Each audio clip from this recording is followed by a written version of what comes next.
Bonsoir et bienvenue dans Nice Surf. Le point commun avec nos invités, c'est la passion et l'amour du pays. Aujourd'hui, nous recevons Hiram Samuel Iwodi. En 2011, il écrit le livre Les rêves de jeunes, le Cameroun pour les 50 prochaines années. En 2012, il réunit un certain nombre de jeunes autour d'une association dénommée Synergie de la jeunesse camerounaise, dont les objectifs étaient, je pense, ça reste toujours, la promotion de la diversité culturelle, l'engagement citoyen et l'entrepreneuriat social. En 2017, il entre en politique avec le mouvement Bulle Ensemble, je crois que c'est bien, dont la mission était d'inviter les jeunes à s'enregistrer sur les listes électorales. Il profite du même mouvement pour rejoindre le mouvement NAO de bâtonnier Akere Mouna, où il est acteur majeur de la coalition entre MRC et le mouvement NAO. Après le pénalty tiré en 2018, il crée son propre parti et MP3, donc mouvement patriotique pour la prospérité du peuple, où il est secrétaire exécutif jusqu'à présent. Bonsoir Hiram et bienvenue à Nice. Bonsoir Yannick, merci de me recevoir. Donc en 2022, il est venu ici. Par contre, Patrick, en 2012, bon bref, bonsoir Patrick. Je me faisais regarder effectivement. Tu faisais beaucoup de choses, beaucoup de belles choses. Bon, déjà, il y a un truc qui m'a beaucoup accroché sur l'intitulé de ton mouvement, le MP3, c'est qu'à la fin, il y a le peuple. Ça veut dire que le peuple est au centre des inquiétudes, ou du moins des inquiétudes du mouvement. Bon, oui, bon, je vais pas m'approprier le peuple. Je crois que pour tous les acteurs politiques, le peuple est toujours au cœur de l'initiative. Tout ce qu'on fait, c'est pour convaincre le peuple que l'idéologie qu'on propose est la meilleure, pour qu'ils adhèrent à notre idéologie, qu'ils nous soutiennent et qu'ils nous portent au pouvoir. Donc le MP3, comme la plupart des mouvements politiques, place le peuple au cœur de son initiative et au cœur de son projet. Ah, c'est super. C'est vrai qu'il y a d'autres qui peut-être utilisent le peuple, mais sinon leur préoccupation, c'est pas le peuple. Hein. Bon, c'est difficile de vouloir atteindre des objectifs en politique sans considérer le peuple. C'est le peuple qui élit. Donc même pour pouvoir accéder à des fonctions, pour pouvoir accéder au pouvoir, on aura toujours besoin du peuple. C'est un de ça. Yes. Chez nous aussi, on a besoin du peuple pour accéder au pouvoir. Tu crois pas? Disons que dans la logique théorique, j'y crois quand on a un peuple effectivement conscient, Oui. quand on atteint la masse critique minimale de ceux qui s'engagent, Oui. qui savent exactement ce qu'ils ont à attendre de leur leader, qui revendiquent ou alors qui exigent des résultats au niveau de l'implémentation des politiques publiques. C'est peut-être pas encore totalement le cas chez nous, mais je crois qu'on a une jeunesse qui est de plus en plus consciente. Il faut l'encadrer, c'est l'une des vocations du MP3, il faut l'encadrer, il faut l'encourager à s'impliquer, il faut l'encourager à demander des comptes. Parce que nous, on a invité parce qu'on se pose la question. Yes. Les jeunes nous disent pourquoi est-ce qu'ils ne s'engagent pas. Ça, non? On a vu, on ne va pas cacher, hein, parce que à la mode aujourd'hui, c'est Ousmane Sonko Yes. Au Sénégal. et monsieur le président Faye, Yes. qui à 44 ans est devenu le président du Sénégal. Ça donne la vocation à tous les Camerounais qui pensent qu'ils peuvent aussi être président à 44 ans. Certains ont voyagé pour aller au Sénégal, pour aller assister, certains ont fait des investigations chez eux, etc. Mais on se pose la question, ok, pourquoi est-ce que les jeunes Camerounais ne s'engagent pas? Quelle est la problématique de fond? Toi qui t'es vraiment intéressé à ce problème-là. Alors, disons que je serais peut-être la personne la moins bien placée pour te dire pourquoi les gens ne s'engagent pas, parce que moi je me suis engagé. Voilà. Moi je me suis engagé, mais je pense qu'on en discutait un peu hors antenne tout à l'heure avec Yannick. C'était peut-être pour moi beaucoup plus une question de vocation. Donc c'est quelque chose que j'ai toujours ressenti. Et donc j'ai sauté le pas. Mais il faut dire que la prise de risque au Cameroun de manière générale est énergivore. On est dans un environnement souvent nocif, je vais dire ça, pour l'épanouissement des jeunes, pas qu'en politique, même sur le plan des affaires. Et donc, on va rencontrer beaucoup d'obstacles. Pour le cas particulier de la politique, je crois que les jeunes ont l'impression, premièrement, que c'est la chasse gardée des vieux. Et tu parlais de l'élection de Sonko. J'ai vu une très belle photo, une très belle image. On nous a collé le duo Sonko et Faye. Et puis là, on sort une session parlementaire. On a collé une image du président de l'Assemblée nationale et du président du Sénat camerounais. Ça te dit un tout petit peu pourquoi est-ce que ça décourage les jeunes. Mais est-ce que la jeunesse est une compétence? Est-ce que la jeunesse est une compétence? La jeunesse n'est pas une compétence. La jeunesse n'est pas une compétence, mais pour un pays dans lequel un pays pour lequel la jeunesse s'engage pas en politique est un pays qui se meurt. Ça, il faut le dire. Toutes les révolutions, tous les changements systémiques sont d'abord passés par des moins vieux, si tu ne voudrais pas que je cite les jeunes. Non, moi, au Cameroun, prendre un exemple rapidement, on a officiellement 28 millions d'habitants. 50% de cette population-là a moins de 20 ans. Oui. Donc ça veut dire que le corps électoral camerounais, c'est au moins 14 millions d'habitants. On a à peine 7 millions de Camerounais inscrits sur les listes électorales. Et on est dirigé par des personnes qui ont en moyenne 70, 75, 80 ans. C'est 3% de la population. Donc juste pour un problème de représentativité, il y a une nécessité que les jeunes s'engagent. Et moi, je crois que dans plein de domaines, les jeunes sont pétris de talent. Oui.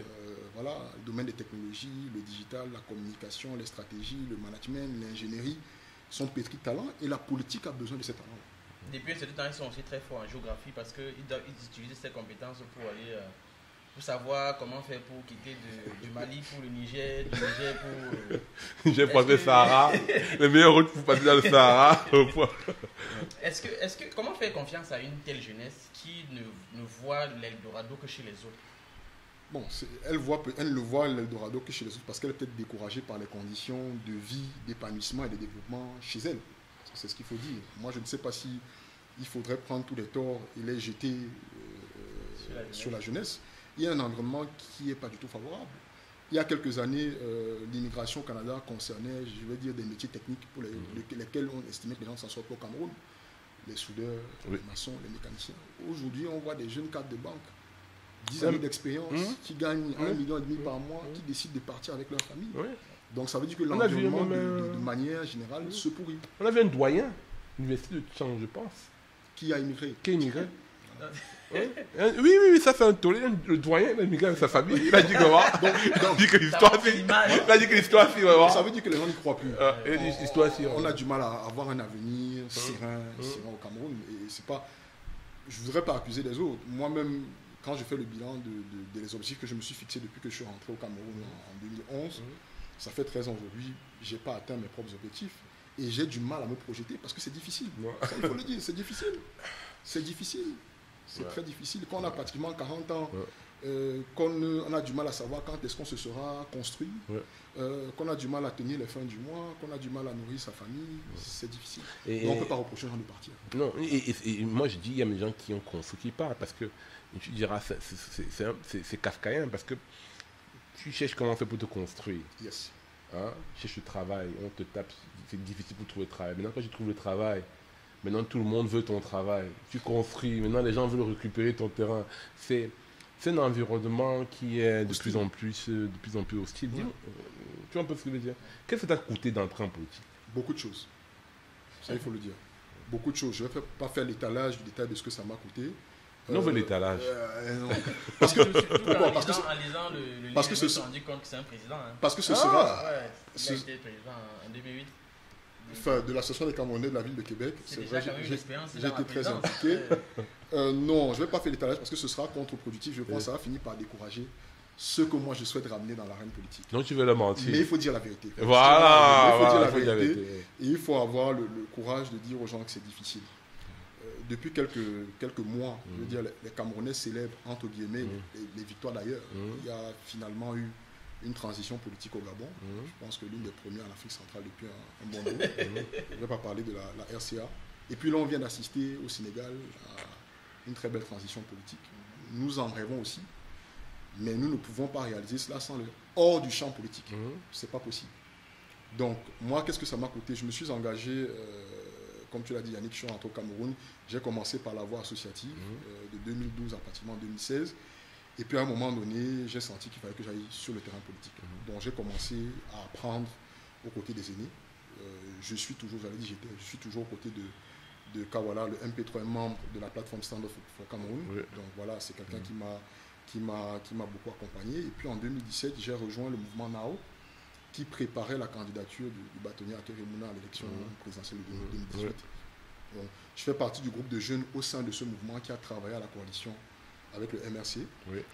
Et vous savez ce que ça coûte d'être, je vais dire quoi, targué d'être un allié du MRC dans le landerneau politique. Vous avez des partenaires d'affaires qui vous abandonnent, c'est une réalité. Oui. Vous avez des membres de la famille qui s'éloignent. Oui.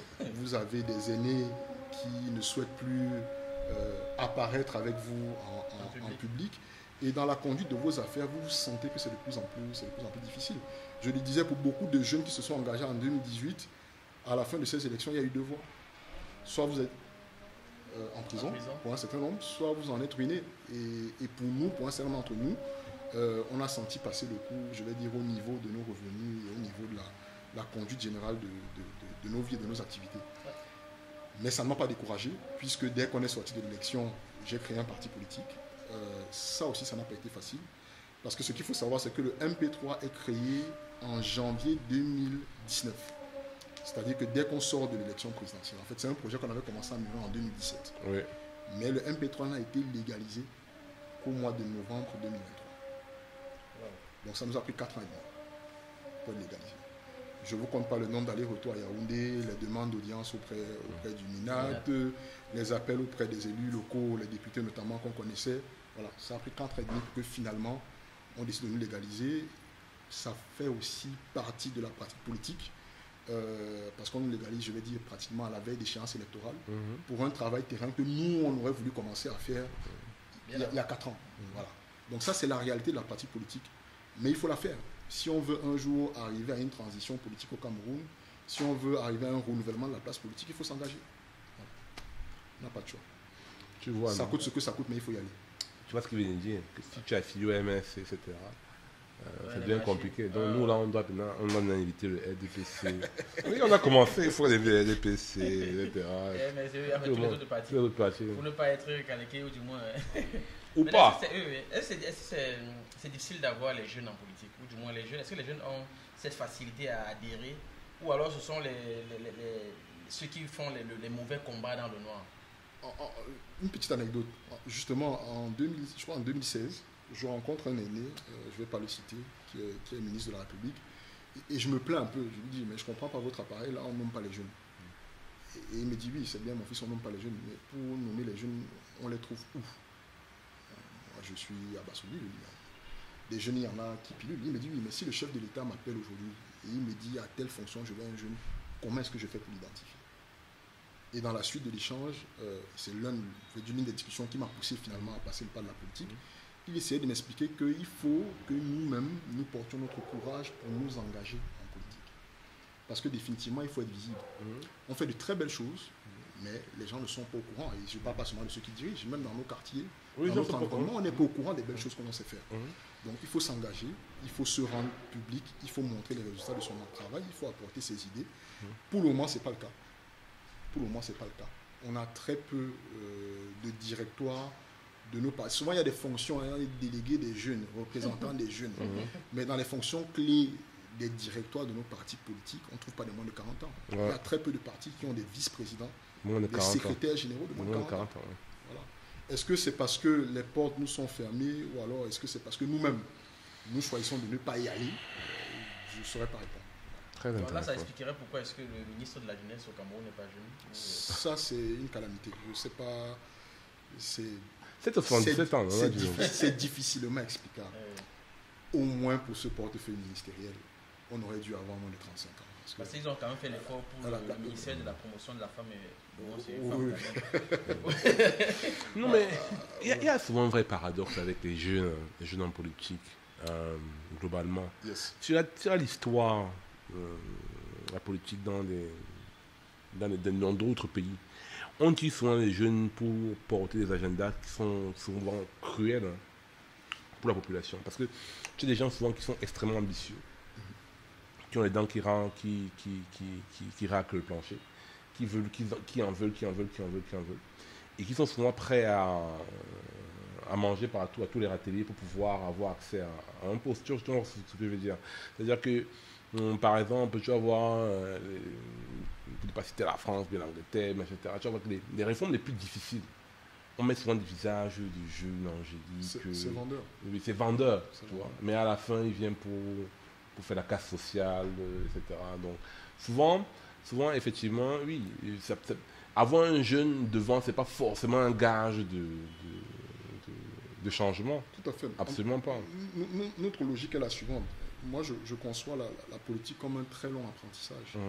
Et je suis d'accord avec toi que la jeunesse n'est pas synonyme de compétence. C'est peut-être synonyme de vigueur, d'envie, de courage, de motivation, d'énergie, mais ce n'est pas forcément synonyme de compétence. Et moi, je conçois comme une longue construction. C'est pour ça que nous, on a décidé de commencer maintenant. Oui. Notre objectif n'est pas de prendre le pouvoir en 2025. Pourquoi pas? Nous sommes conscients que pour le moment, nous avons un appareil politique qui nécessite d'abord d'être étendu sur l'ensemble du territoire. Est-ce qu'on donne une élection? Il faut la gagner. Il faut la gagner. Pour la gagner, il faut des militants, il faut un appareil que l'on va prendre le temps de construire. Ouais. On va prendre le temps d'éduquer ceux de notre génération à la pratique de la chose politique, de s'éduquer nous-mêmes, parce que nous avons encore énormément de choses à apprendre.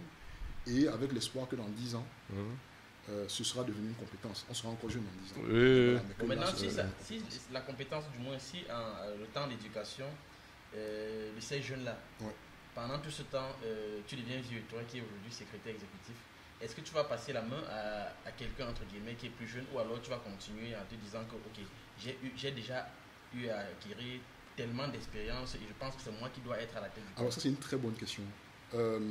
Dans les prochaines semaines, on va redéployer, parce qu'on avait déployé tout un national digital en 2019, finalement, c'est essoufflé. Donc, on va le redéployer. Vous aurez l'occasion de prendre connaissance des statuts du MP3. Comme vous l'avez dit, je dirige le parti, je ne suis pas un président. Ça, c'est l'une des premières particularités. Notre parti n'a pas de président. En réalité, notre parti est dirigé par un organe collégial qu'on appelle un secrétariat permanent, qui a une trentaine de membres. 4e République. Oui, c'est un peu cela. Et donc, à la tête du secrétariat permanent, il y a un secrétaire exécutif et ses adjoints. Ça, c'est la première des choses. La deuxième des choses, c'est que le mandat du secrétaire exécutif, c'est 2 x 5. Donc, voilà, je peux prendre l'engagement publiquement que dans 10 ans, il n'y aura plus de possibilité pour moi d'être le secrétaire exécutif. On refond le parti. Ça devait MP4. Ah, On connaît l'histoire. On refond le parti. Ça devait MP4. Voilà. le parti de MP4. On refond l'histoire. Ça devait MP4. Et on relance. On va s'efforcer. Et on relance. On va s'efforcer de ne pas tomber là-dedans. Mais voilà, mais notre idée, c'est vraiment que de parvenir à avoir une offre qui passe avant les visages. Voilà. Et pourquoi la politique est équivalente à un mensonge comme ça chez nous? On parle de ça, on est entré dans le rire, parce qu'on a vu ça plusieurs fois ici, quelqu'un qui dit qu'il va faire ça, après il fait ça. Tu vois, ça veut dire quelqu'un dit qu'il ne va pas se présenter, qu'il a 2 mandats dans son propre parti, et puis il commence à se représenter après. Est-ce que c'est pas ça qui Je pense que la manière casse même dont nos institutions sont fondées ou construites facilite un peu cette multiplication des mensonges-là. Au Cameroun, on a eu un premier président qui a fait 25 ans, je crois, au pouvoir. Là, on est à 42 ans. Donc, on n'a déjà pas une certaine habitude de la rotation du pouvoir et donc de je veux dire, la transition à certains postes décisionnels. Moi, je pense au contraire, Donc, quand on a 42 ans plus 25 ans, ça fait 67 ans, ça montre que les Camerounais sont habitués à voir les gens longtemps. Oui. Ça veut dire que, pourquoi ne pas dire la vérité directement, genre que j'ai fait mon parti, c'est le président à vie. Même dans les réunions de famille, quand tu arrives, c'est la même personne qui dirige. Tu vas difficilement arriver dans... Je pense que c'est un bon problème. Tu vas difficilement arriver dans une réunion de famille, on va dire, bon, aujourd'hui, quel préside la réunion? C'est le père qui va continuer à présider la réunion, quel que soit le nom. En tout cas, moi, je veux croire que c'est un problème générationnel. Je veux croire que c'est un problème générationnel et que les nouvelles générations qui ont été habituées à d'autres pratiques, même dans l'exercice professionnel de leur fonction, auront le mérite ou le courage de fonctionner différemment. Moi, c'est pas moi, je crois qu'il y a une vie. Je pense que les gens je pense, sont pires. Il y a une vie après. Moi, j'ai présidé la RJC pendant 3 ans et j'ai passé à quelqu'un d'autre. Puis j'ai continué de vivre. Mais est-ce qu'il y avait l'argent là-bas? Oh, il y a peut-être. Est-ce qu'il y a l'argent là-bas? C'est la question. Peut-être qu'il n'y avait pas beaucoup. Peut-être qu'il n'y avait pas beaucoup d'argent, mais voilà. Je veux dire qu'à Québec, pareil, j'étais président de la Sécu qui a existé avant moi. Il y a des présidents avant moi, d'autres sont venus après. Et mon frère, voilà. regarde. Dis-moi. À Douala actuellement. Seulement le truc de la... Comment on appelle cette histoire là? C'est la SMID. Comment les gens se tuent pour ça? Comment les gens se tuent pour ça? Est-ce qu'à un moment donné, c'est un problème d'argent? Je pense que déjà, non, il y a toujours la avoir volonté. déjà cette vision de pouvoir être président et de laisser aussi à une autre personne, c'est déjà quelque chose. Peut-être que les gens ne se réinventent pas au-delà de ce qu'ils ont. Et Aussi. c'est la discussion qu'on avait un peu Aussi. tout à l'heure. Oui. Je pense que la médiocrité contribue également à cet état de choses-là. Oui. Quand on est quelqu'un qui se projette, quand on s'est donné des objectifs, on sait qu'on peut aller chercher quelque chose après. Non, je Macky doute pas Sall de n'est toi, plus hein. président de la République, il est... Voilà. Moi, je ne doute pas de toi, hein, mais je pose la question, ils sont combien de gens qui croient en ça aujourd'hui? C'est ça la question. C'est-à-dire que quand tu parles avec des jeunes, est-ce que les gens croient vraiment? Parce que les gens pensent deux choses. Ouais. Il faut qu'on soit terre à terre. Les gens pensent aussi que tu t'engages en politique et que tu réussis à suivre après avoir dit que tu t'es engagé en politique. Ça veut dire que tu as les appuis quelque part. Tout à fait. Soit tu les appuies, soit tu es un traître. Soit tu es un espion, machin, etc. Et les gens n'admettent pas qu'un jeune peut se lancer en politique. Si un jeune se lance en politique, ça veut dire qu'il est arrivé là à l'argent, il a ses appuis et on ne peut plus rien lui faire. Tu vois ce que je veux dire? Et c'est ça. Bon, c'est parce qu'on veut brûler son nom. Tu veux pas citer ça? Je ne veux pas le citer. Il est devenu président de son parti. On a vu quand même que son train de vie a changé. Ça se voit sur lui que son train de vie a changé, tu vois. Donc, on associe toujours à politique une espèce de gloutonnerie là qui fait que, bon, les gens se disent que c'est une histoire où, quand tu viens, c'est pour manger. Tu fais de l'argent. Oui, il faut avoir des appuis, tu vois, non, pour venir... Pour la défense du président Cabral, je sais qu'il n'a pas besoin de moi comme avocat. Moi, j'attaquais par rapport à Voilà. ça. Non, mais ce que je veux dire, c'est de cette image que les gens ont, de cette Oui, perception oui, que les oui, gens oui, oui. ont. Bon, il faut quand même dire que, effectivement, entre-temps, il est devenu député. Député à des indemnités, probablement qu'il n'avait pas, qu'il n'avait pas avant. Et donc, c'est un peu normal que la perception donne l'impression ou une réalité d'un changement de Oui, vie. c'est-à-dire que... Mais c'est Il y possible. a un changement, regarde, c'est même clair, mais dans la gestuelle, dans l'habillement. Parce que moi, j'ai vu le gars à une certaine époque, son habillement a complètement changé, etc. Ce que je veux dire, c'est que, tu vois, c'est ça quand même bizarre que le faille là qu'on a élu, là, machin, etc. 3 mois après, il devient un peu ventripotent, un peu gros, il parle lentement. On dit que le type, il devient Macky Sall. Tu vois, on a élu un jeune gars, après 3 ans après, il devient Macky Sall, il parle doucement, vous savez, Mais compatriotes.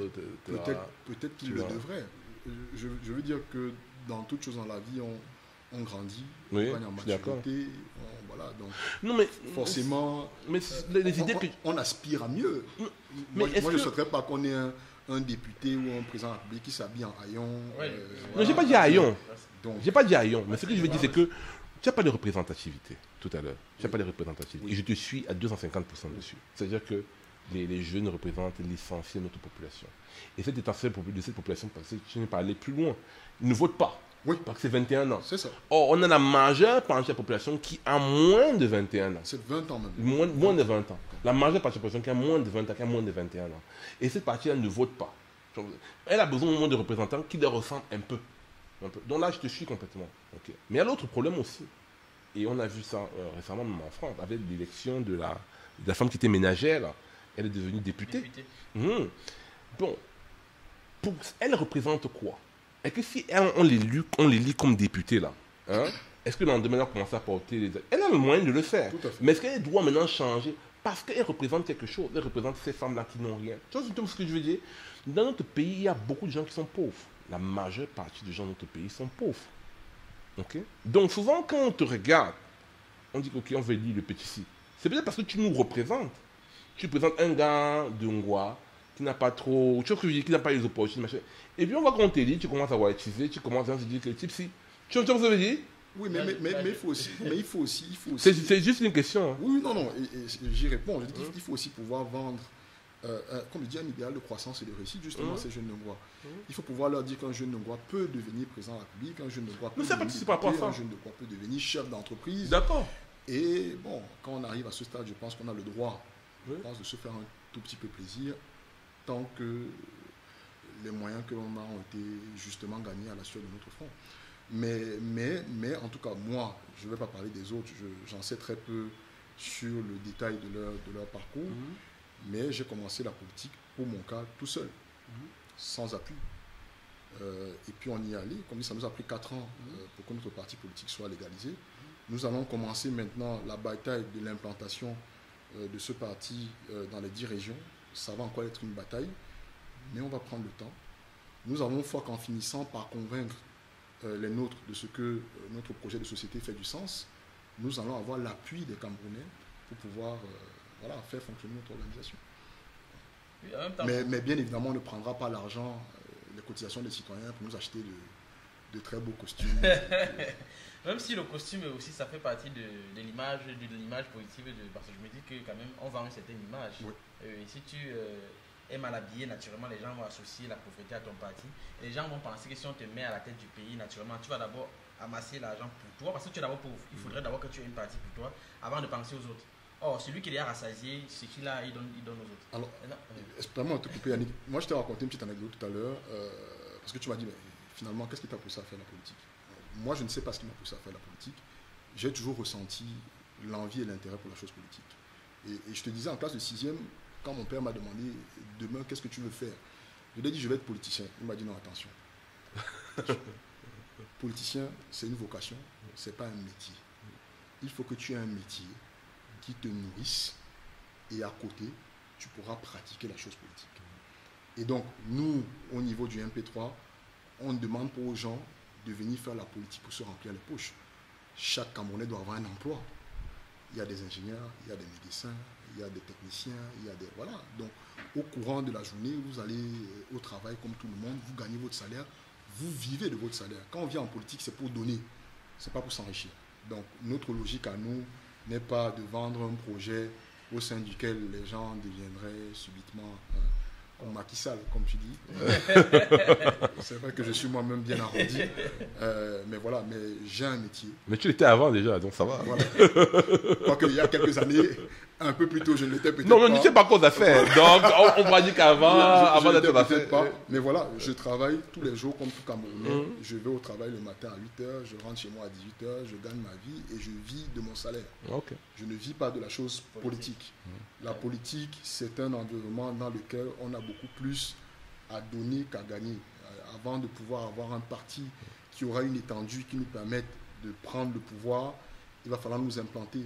Ça coûte. Organiser une petite réunion, comme je disais, il faut louer une salle, il faut acheter de l'eau, il faut acheter des biscuits, au moins pour que les gens aient de l'attention pour vous écouter pendant 4 heures de temps. C'est avec nos petits moyens qu'on le fait depuis quelques années. Mais on sent quand même, puisque nous-mêmes nous grandissons, nous-mêmes nos revenus personnels augmentent, donc on a un peu plus de moyens à mettre dans notre engagement. Mais c'est vrai que sans la contribution des citoyens camerounais, notre aventure n'ira pas bien loin. Ok, dans ce cas, si voir la politique dans ce sens, c'est un peu comme les choristes qui vont à l'église, c'est-à-dire ils ont un métier, ils ne comptent pas sur les quêtes et tout. Maintenant, ça veut dire qu'il faudrait ne pas voir la politique comme une entreprise. C'est-à-dire, ok, je m'investis parce que je compte avoir un retour sur investissement. Si, quand même. Pas d'intérêt, pas d'action. Ne soyons pas tout à fait naïfs. Ce que je dis, c'est que l'intéressement ne sera pas forcément pécuniaire.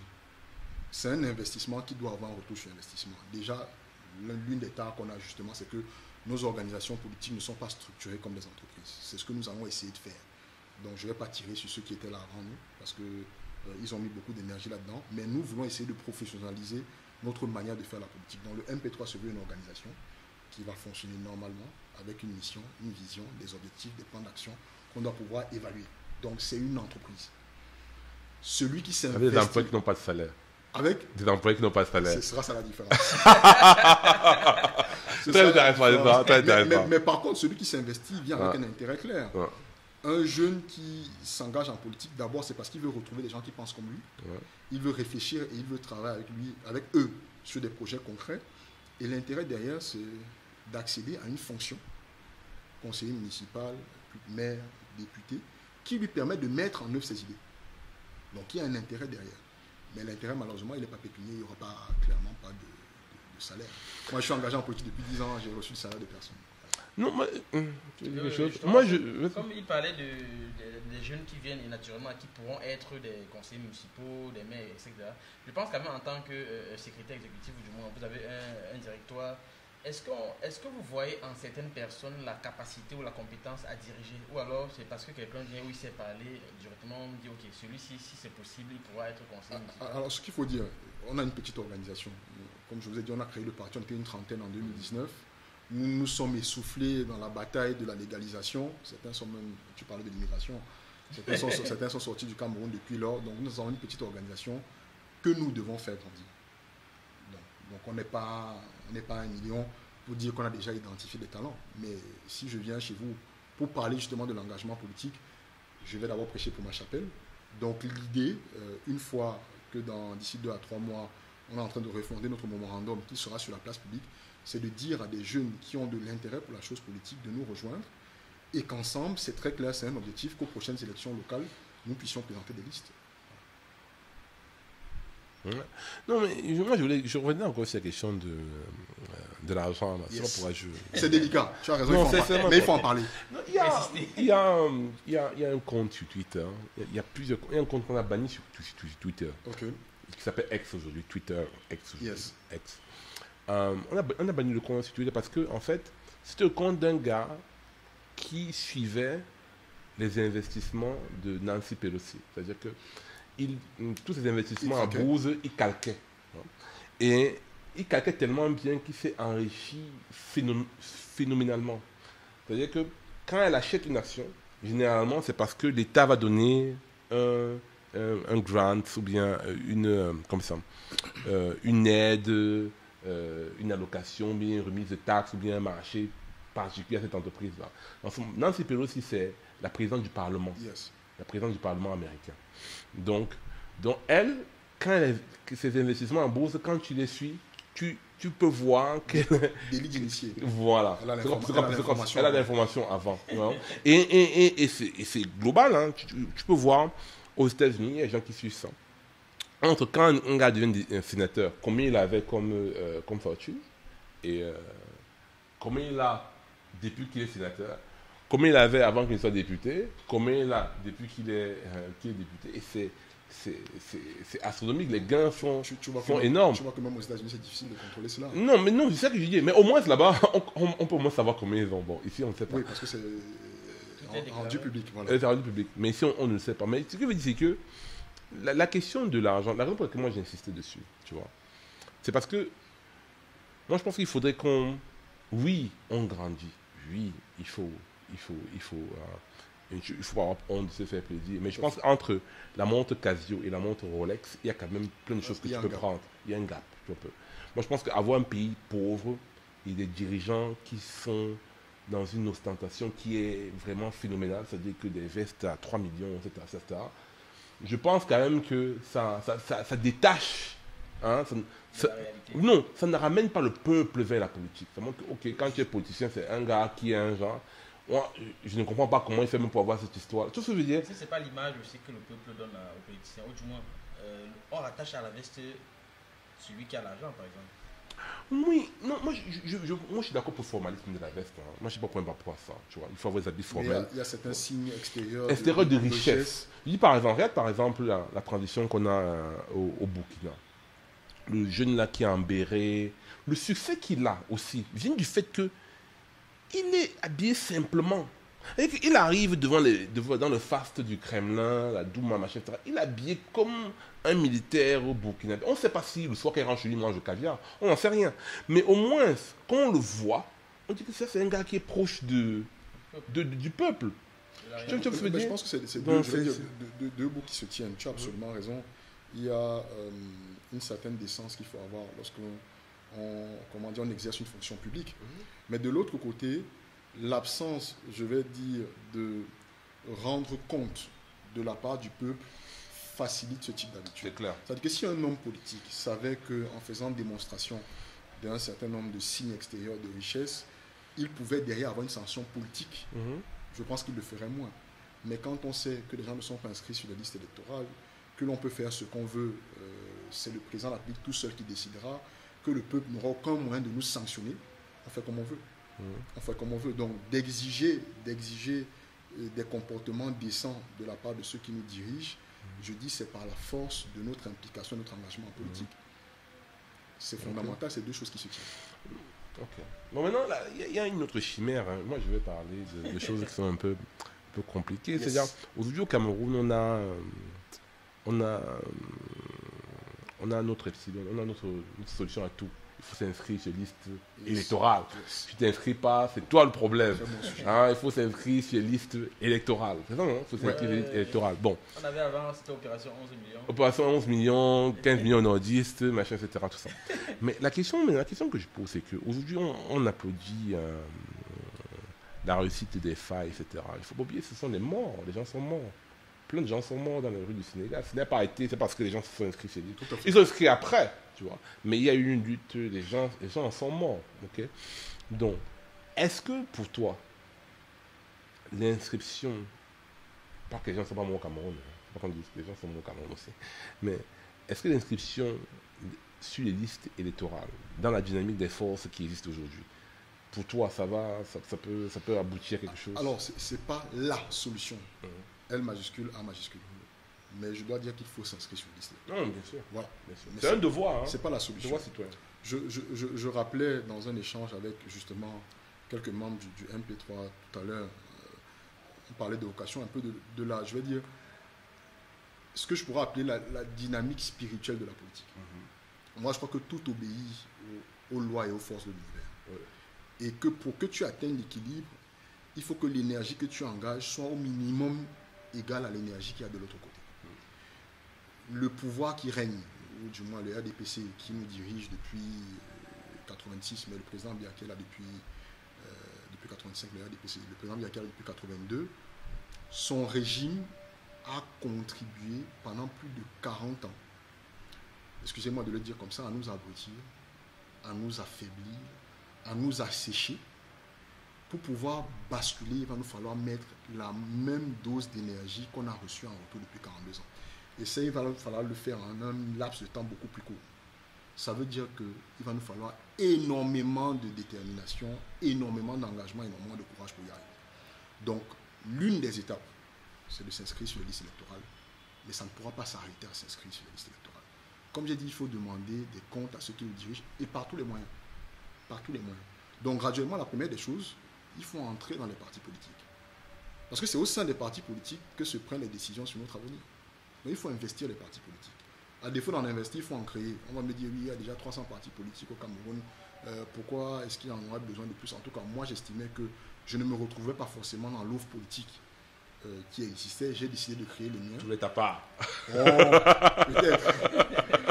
J'ai surtout décidé de créer le mien parce que je pense que le schéma idéologique qu'on défend, de mon point de vue, n'existait pas déjà. Peut-être avait été porté par l'UPC, mais qui est un peu décapité maintenant. N'existait pas sur la scène politique. Et donc, j'ai créé le mien. Donc, la première des choses, c'est qu'il faut investir les partis politiques. La deuxième des choses, effectivement, c'est qu'il faut s'inscrire sur la liste électorale. Maintenant, la question, est-ce qu'on va aux élections ou pas? Parce que tous les acteurs politiques camerounais aujourd'hui sont d'accord qu'il faille s'inscrire sur la liste électorale. Maintenant, est-ce qu'il faut aller aux élections? Est-ce que l'élection est la solution? Je pense que c'est là qu'il y a un certain nombre de divergences. La plateforme Stand Up for Cameroun, à laquelle j'appartiens, estime par exemple que nous devons clairement aller vers un schéma de transition. Nous avons des débats en interne et avec d'autres acteurs parce que du point de vue de la plateforme, la première étape de cette transition-là, c'est le départ du régime. Maintenant, est-ce que les outils qu'on a aujourd'hui nous permettent d'exiger à un parti qui détient 80% de l'Assemblée nationale et du Sénat de partir? Je n'en suis pas si sûr, mais c'est une réflexion à mener.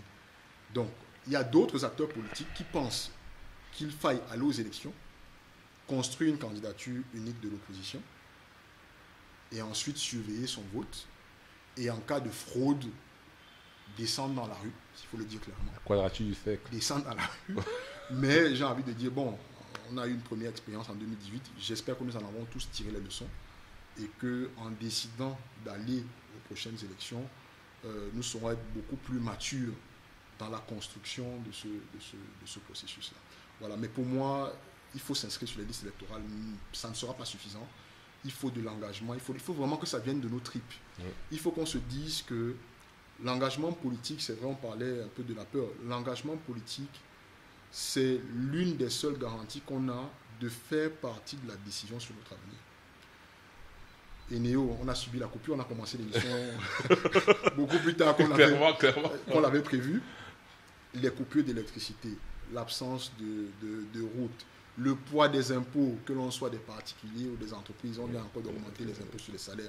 Ça touche pratiquement pratiquement tous les Camerounais, l'état de nos hôpitaux, l'absence d'assurance maladie, ainsi de suite, c'est des choses qui se décident dans le champ politique.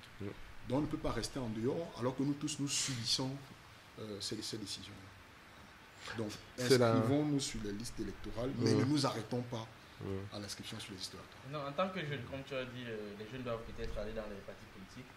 Comment les jeunes doivent faire confiance, par exemple, à ces partis politiques qui investissent chaque fois un vieux pour combattre un vieux et que dans ces partis, on est en train de dire que le président est vieux et on est en train de combattre le vieux par un autre vieux. Comme tu disais, Yannick, moi je prêche pour ma chapelle. Ah, ok. Voilà. Non, on a le droit de parler tout le monde. Je veux dire que on appelle ça équilibre. C'est pour lui dire que je suis pleinement en accord avec son constat. Et c'est parce que je suis en accord avec son constat que j'ai imaginé que nous pouvions avoir une démarche qui est différente. Voilà. J'ai 36 ans et je suis probablement l'un des membres fondateurs les plus vieux du MP3. Et je pense, comme je t'ai dit, que dans cette démarche-là, dans 10 ans, au plus tard, peut-être dans 5, il y aura un congrès qui me débarquera peut-être, mais que dans 10 ans, je ne devrais plus être à cette fonction-là, MP4. même si je continue d'être militant. Donc voilà, il y a des partis politiques qui offrent plein d'opportunités aux jeunes, et j'espère que voilà, mon parti fera partie de ceux vers lesquels massivement les jeunes vont se tourner. Il y a un problème de quadrature du cercle. Tu vois la quadrature du cercle. C'est un problème compliqué, parce que la réalité est que c'est compliqué. Pourquoi ? Parce que si tu réfléchis bien, n'est-ce pas, tu vois le discours cohérent, et honnête et clair de M. Yodi Iram. Magnétisant de Iram, tu vois. Un garçon, quelqu'un de cynique peut dire que ça fait partie du bilan de Paul Biya. Oui, puisque c'est un enfant de... C'est sous le régime actuel qui a permis que lui... qu'il aille à l'école, qu'il voyage, que son père puisse... Attends, c'est vrai. Cyniquement, on peut lui, cyniquement. Oui, il fait partie du bilan du pouvoir actuel. Un monsieur qui parle bien avec ses amis, ils sont capables de faire un parti, se mobiliser, on arrête personne. On applaudit. Oui, effectivement, on applaudit pour qui. Et de la même manière, et de la même façon, tu vois, si on s'y parlait, l'incurie, les taxes, machin, etc., on peut aussi le mettre à leur bilan à eux. Puisqu'ils sont allés aux élections, ça veut dire qu'ils acceptent le jeu des urnes. Tout à fait. Ça veut dire qu'ils respectent, en étant républicains, ceux qui ont gagné le truc. Donc, par conséquent, ils supportent les institutions. Absolument. Donc, par conséquent, ils sont co-signataires, quelque part, des décisions qui sont prises par ces institutions. Donc, on peut se dire qu'ils sont complètement indirectement comptables de ce qui se passe. C'est pour ça c'est ça que je dis, c'est la quadrature du cercle, c'est compliqué. C'est pour ça que c'est très compliqué. Je te dis qu'il y a deux choses. L'inscription sur l'électoral, aujourd'hui, je dis oui sans hésiter. La question de si on va aux élections et de comment on y va est un autre problème. Voilà. Moi, je crois qu'il faut s'inscrire sur l'électoral parce que le momentum, on ne le maîtrise pas.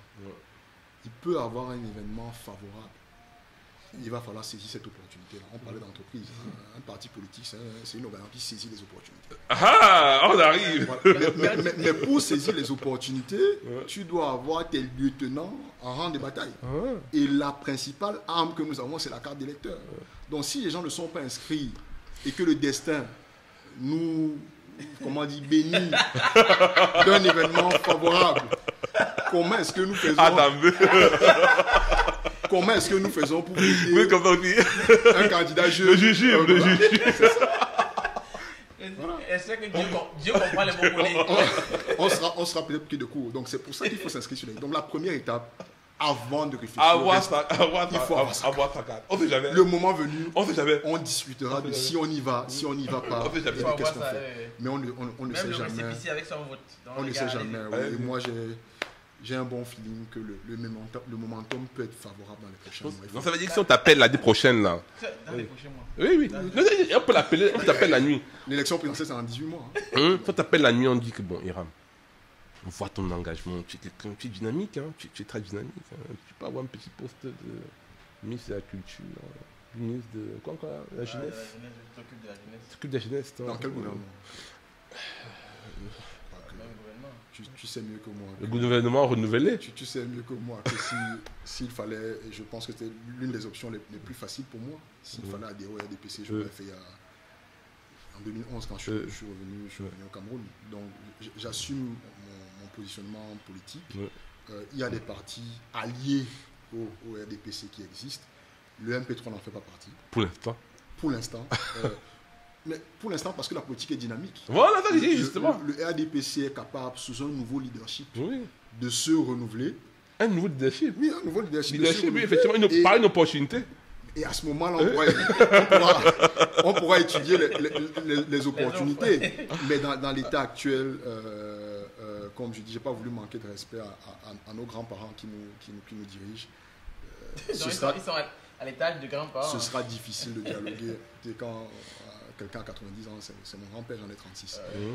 Ce sera difficile d'avoir un dialogue avec quelqu'un qui ne sait pas faire un mail, qui ne sait pas c'est quoi le digital, qui ne sait pas c'est quoi la transformation numérique, qui ne peut plus se déplacer simplement pour aller voir dans la ville de Yaoundé comment vivent les populations au quotidien, qui peut parler surveiller le chantier des routes et des stades.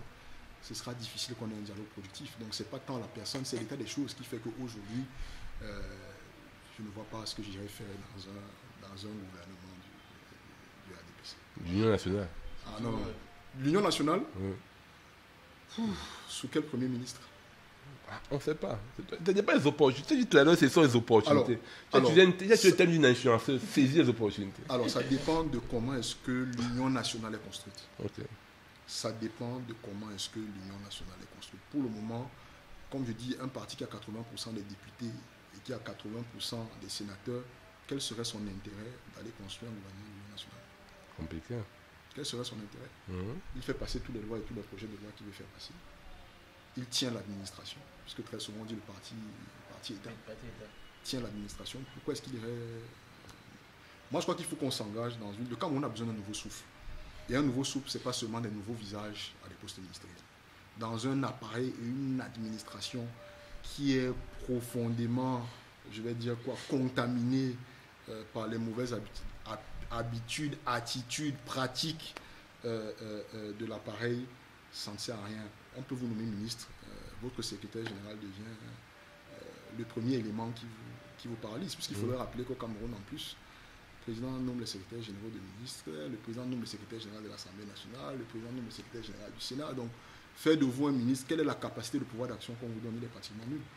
Et c'est justement ce que nous appelons à une transformation de ce modèle-là. Il nous faut la véritable décentralisation. Elle commence au sein du gouvernement. Non, les jeunes ne sont pas politiques, les jeunes sont où? Les jeunes, Tu dis qu'aujourd'hui, les jeunes ne sont pas clairement engagés en politique. Ils sont où? ils se débrouillent à gagner leur pain quotidien. Je pense qu'on a un pays qui est fourni en... Le Camerounais est débrouillard, le Camerounais est combatif, le Camerounais c'est un bagarreur.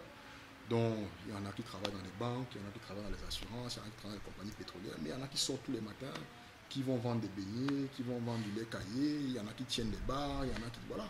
Il y en a qui dansent aussi. Oui, 19 à 10 heures. et c'est très paradoxal, ils disent qu'ils veulent voir leurs enfants grandir. C'est pour ça qu'ils ne vont pas en politique. Mais ne pas être en politique condamne le destin de leurs enfants et ça, ils ne s'en rendent pas compte. Donc, voilà. Donc nous, c'est vers ces Camerounais-là qu'on doit aller pour leur rappeler que, comme je dis, votre quotidien même est guidé par la chose politique. Votre quotidien est guidé par la chose politique. Donc pour moi, l'engagement aujourd'hui est une nécessité vitale. Tout le monde est engagé. Tout le monde doit s'engager. En tout cas, on n'aura jamais 100%, mais le maximum de personnes doivent s'engager. Est-ce que ce ne serait pas un problème d'éducation? Parce que mais c'est depuis le bas âge, il faudrait déjà peut-être en parler aux gens. Mais en dehors de l'école, la première mission d'un parti politique, c'est l'éducation des masses. C'est la première mission. Mais quel est le modèle que, quand tu parles justement de les jeunes sont où, les jeunes font quoi, je pense qu'on a une part de responsabilité en tant qu'acteur politique d'aller vers ces jeunes. Beaucoup de jeunes ne savent pas comment est-ce que le code électoral du Cameroun est structuré et organisé. Beaucoup de jeunes ne savent pas quelles sont les conditions qu'il faut remplir pour être conseiller municipal, pour être député. Beaucoup de Camerounais ne savent pas à quel moment ils ont le droit de demander des comptes et par quel mécanisme à leurs élus locaux. Tu te plains de ta situation et quand ils disent engageons, ils disent c'est le Cameroun, le pôle bien. Non, c'est notre Cameroun. En réalité, tous ces gens-là qui nous dirigent, ils vivent de nos impôts. C'est parce qu'on prélève les impôts sur nos entreprises, c'est parce qu'on prélève les impôts sur nos salaires qu'ils ont le train de vie princier qu'ils ont. Donc en réalité, ils doivent nous rendre compte. Mais pour qu'on soit conscient de ces mécanismes-là, c'est à travers l'éducation politique, qui est l'une des premières prérogatives des partis politiques. Donc oui, c'est vrai, tu me diras, nous on avait l'instruction civique quand on était à l'école primaire au collège. Je ne sais pas si ça existe encore. Je n'ai pas fait attention au contenu des programmes. Voilà. Donc, il faut renforcer cela. Mais moi, je pense, et ce sera l'une de nos stratégies, d'utiliser la magie du digital. On a de plus en plus de Camerounais qui ont accès aux réseaux sociaux, à WhatsApp. Donc, on a un programme, je crois que c'est l'un des premiers projets qu'on va lancer. Je peux me permettre d'en parler, qui s'appelle les Civic Sundays. Donc, en fait, tous les dimanches, on va publier des petites capsules qui éduquent les Camerounais sur un aspect précis de nos textes. Donc, la Constitution, le Code électoral, ainsi de suite. Voilà. Donc, ce sera lancé au mois de juin. Bravo. Si tu ne le dis pas en lançant, les gars vont lancer à leur manière. Ils peuvent, hein, je vais me donner l'information. De toute façon, je vais donner l'information, on saura qu'elle vient de moi. Okay. Et si quelqu'un d'autre la lance, ce sera bénéfique pour le peuple camerounais. Là, c'est clair. Donc, parce que je dis parce qu'ils sont, comme tu as dit, ils sont vieux et parfois, ils pensent aussi avec beaucoup de moisissure. Donc, la façon dont c'est pas adapté. Je peux te rassurer. Moi, malgré l'âge de ceux qui nous dirigent à travers le RDPC, je suis très loin de les sous-estimer d'un point de vue stratégique et tactique politique. Ah bon? Voilà. Très loin de les sous-estimer, parce qu'ils ont les moyens de l'État. Et qu'en fait, avec les moyens de l'État, ils vont se payer les honoraires d'une firme de communication tenue par des jeunes qui va venir faire le boulot derrière. Donc, c'est pas le président du Sénat qui viendra monter la capsule.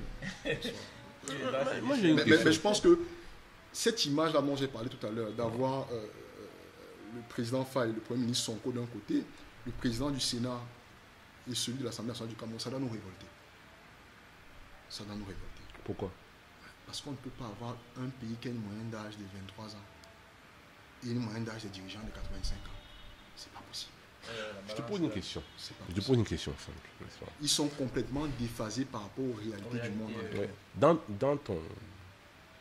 ton logiciel politique, yes. C'est comme ça qu'il faut parler, dans ton logiciel politique, quel est le pays que tu, pas dire que tu idéalises, mais le pays que tu penses que le Cameroun peut aller vers ça? C'est quel pays?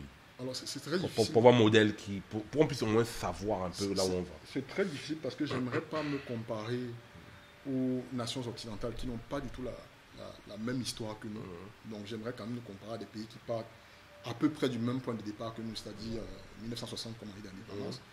Et je pense que pour le moment, le meilleur modèle, c'est celui qu'on vient d'avoir, c'est le Sénégal.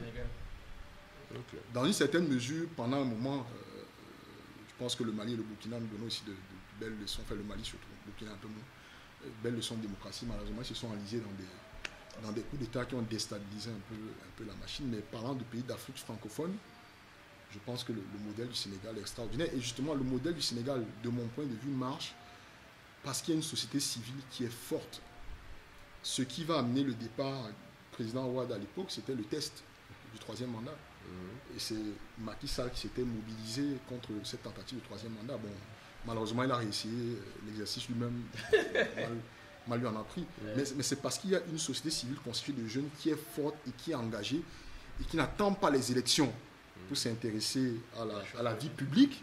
C'est pour ça que le chef d'État est parfois pris. Il y a eu quelque chose d'extraordinaire, enfin, deux faits extraordinaire au Sénégal. La première des choses, c'est que le Conseil constitutionnel a eu le courage de rendre des décisions contre le président de la République. Je ne sais pas si on peut imaginer ça au Cameroun. Et la deuxième des choses, c'est que tu parlais du parcours du président Faye. C'est un inspecteur des impôts. Ça veut dire, pour schématiser au Cameroun, c'est comme si un élève de l'ENAM, un diplômé de l'ENAM, décide de se porter candidat contre le RDPC. Je ne sais pas si on imagine un peu ce que ça veut dire. Mais ça, c'est parce qu'il y a une société civile qui est forte, qui est engagée, qui travaille au quotidien. Donc l'engagement politique auquel moi j'appelle les jeunes, c'est pas seulement 2025, c'est-à-dire c'est pas bien, on vote, peut-être que le stade des jeunes ne sera pas celui qu'on attend, mais c'est un engagement de longue durée. Le PASTEF, c'est pratiquement 10 ans de travail concret et durable sur le terrain. Donc, il faut qu'on soit capable de maintenir cette cadence-là pendant au moins cette période-là pour atteindre un résultat. Donc c'est ce qu'on se disait tout à l'heure. Pour le MP3, notre visée, c'est pas 2025. Nous allons aller aux élections locales en 2025 parce que nous estimons qu'il faut mailler le territoire. Il faut apprendre, c'est une expérience. C'est pas présidentiel, toi secrétaire et déjà du président. Déjà du point de vue de la loi. Déjà du point de vue de la loi, il faut des élus locaux. Nous n'en avons pas. Donc tous les partis qui n'ont pas d'élus locaux ne pourront pas être présidents. Présenter de candidats. Tous les partis qui n'ont pas d'élus locaux ne pourront pas être présidents. Sauf avoir les signatures. Or, les signatures, c'est les signatures des personnes qui elles-mêmes, pour la plupart, sont membres du RDPC. Donc c'est difficile d'avoir un candidat indépendant. Donc, pour qu'un parti politique présente un candidat à l'élection présidentielle, il doit avoir au moins un élu local. Donc si un parti politique n'a pas d'élus locaux, Il ne peut pas se présenter aux élections il ne peut présidentielles. pas présenter de candidat, mais il peut soutenir le candidat d'un autre parti politique. Donc en fait, le MP3, si le calendrier électoral est maintenu dans l'État, parce que dans l'État, les élections locales auront lieu, je pense, au mois de février 2025, et la présidentielle en octobre-novembre. Donc si le calendrier est maintenu, nous avons des élections locales. Pour la présidentielle, on verra, mais notre ambition n'est pas pour le moment de porter un candidat à l'élection présidentielle 2025. C'est cas. Et bon, si c'est le cas, et comme le mais nous soutiendrons très clairement un candidat. C'est-à-dire que même si nous n'y allons pas, nous ferons certainement partie d'une coalition qui soutiendra un candidat à l'élection présidentielle.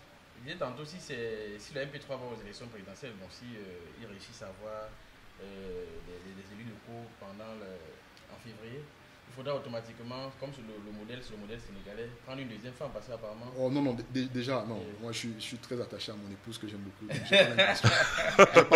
J'ai pas l'intention d'en prendre une deuxième. Ensuite, il faut rappeler que d'après les statuts du MP3, on n'a pas de candidat naturel. Donc, le fait d'être secrétaire exécutif ne fait pas de moi le candidat du parti. On doit passer par un congrès au sein duquel on doit tenir des primaires pour désigner le candidat du parti à l'élection présidentielle. Parce qu'il y a des partis...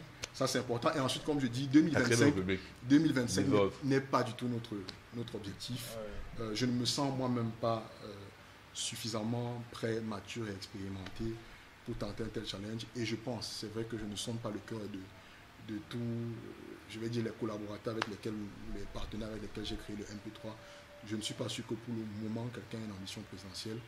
Allons déjà nous frotter aux élections locales, relevons le défi de nous faire élire dans nos quartiers, dans nos villages.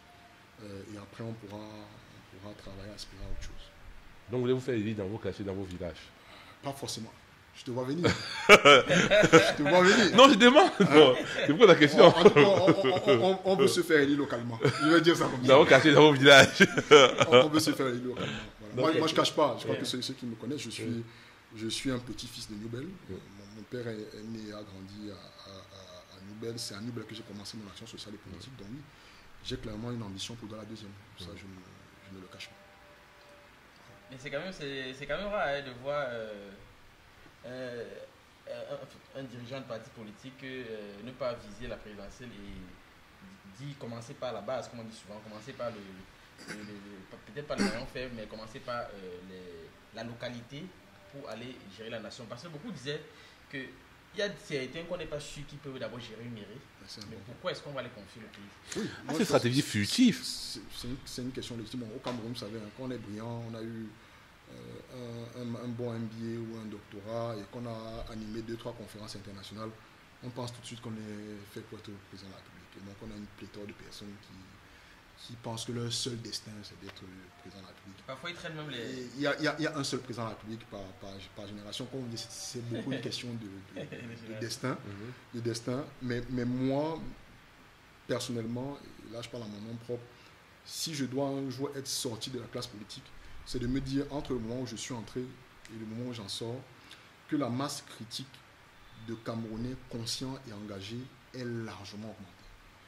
Parce qu'en fait, quand des citoyens sont conscients et engagés, peu importe la personne qui les dirige, cette personne sera obligée de faire un minimum. Oui, c'est ça, elle sera obligée, sera contrainte de faire un minimum. Donc, être président pour être président, être maire pour être maire, être député pour être député, ça ne fait absolument pas de sens si on ne tire pas vers le haut les personnes qui sont derrière nous, qui nous accompagnent. Ok, parlant de tirer vers le haut les personnes qui accompagnent, est-ce que tu es fier de l'impact du MP3 depuis la création jusqu'à présent? Alors, l'impact est très faible. Comme je dis, l'impact est très faible. On a 2000 personnes qui nous suivent sur Facebook, on doit avoir 300 personnes qui nous suivent sur Twitter. En termes d'impact concret, on n'en a pas encore, parce que sur le terrain, il nous fallait attendre d'avoir la légalisation du MINAD pour nous déployer aisément, parce que ce n'est pas qu'on est resté les bras croisés, mais pour nous déployer aisément. Jusque-là, c'est des réunions qu'on tenait dans les domiciles, dans les bureaux des uns et des autres, pour s'éviter de s'exposer à une vendetta de l'administration qui, même quand on est légalisé, soit dit en passant, est toujours très prompte à refuser les déclarations de manifestations d'activités publiques. Donc notre impact est faible. Mais c'est l'impact un bébé qui apprend encore à marcher. On se reparlera, et j'espère revenir sur votre antenne. Voilà. On se reparlera dans quelques mois et on pourra évaluer pour dire, bon, voilà, tu es venu il y a quelques mois, c'était comme ça, où est-ce que nous en sommes? Et maintenant que tu es député, voilà. Mais où est la bourse là? Où est la bourse? Partageons. De manière concrète, pour le moment, c'est d'être présent sur dans les 10 régions, même si on ne couvre pas la totalité de bonne ces régions-là, stratégie. c'est d'être présent dans les 10 régions et de s'assurer que notre programme politique, bon, c'est un long document, là, synthétisé, je crois, en 24 pages, que tout le monde y ait accès. Ouais. Même si les gens ne sont pas d'accord, que les gens sachent au moins ce qu'on propose. Ouais. Donc ça, c'est l'objectif immédiat. Donc tu vois que ce mémorandum-là sera republié, parce qu'entre 2019 et maintenant, les choses ont changé, donc on est en train de le retoiletter. Je pense qu'il sera publié au mois d'août. Et donc, on va regarder comment est-ce que les gens en prennent connaissance et surtout comment est-ce qu'ils nous invitent à débattre sur des questions qui sont contenues. Voilà. Moi, je tiens à saluer déjà l'engagement parce que c'est très rare, des gens qui sont capables de tenir un discours pareil à 36 ans au Cameroun, parce que tout le monde, comme tu disais tout à l'heure, tout le monde veut voir ses enfants grandir. La phrase de Longuet qui est devenue tristement célèbre. Mais non, je voulais revenir à la question des durées, des étapes, etc. Bon, moi, je ne suis pas un de ceux qui pensent qu'il faut aller par palier. Je ne crois pas en ça. Je pense que généralement, le destin du président de la République, ce sont des destins qui sont fulgurants. Particulier, tout à fait. Fulgurants.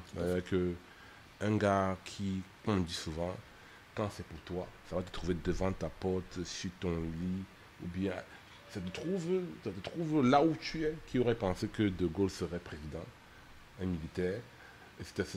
Donc, je pense que il n'y a pas de palier. C'est parce que j'étais bon maire que tu seras bon président. Tout à fait. Parce que j'étais bon député que tu seras bon président. Parce que j'étais bon ministre que tu seras bon président. Moi, je pense qu'il y a de lien. Tu peux quitter de professeur de lycée à de la salle directement pour président. Non, moi je pense qu'il faut un petit bémol. Mon investiture là. Il ne faut pas forcément effectivement avoir été député, maire, sénateur. Il faut une petite expérience de la Oui, gestion il faut des hommes. s'intéresser à Et ça. ça peut être partout. Oui. Effectivement, un professeur de lycée, collège, il gère des hommes et des enfants au quotidien. Mais il faut C'est- t'intéresser aussi à la fin. Oui, Oui, oui, tout à c'est- fait. C'est le professeur à la fin. il faut. Je comprends.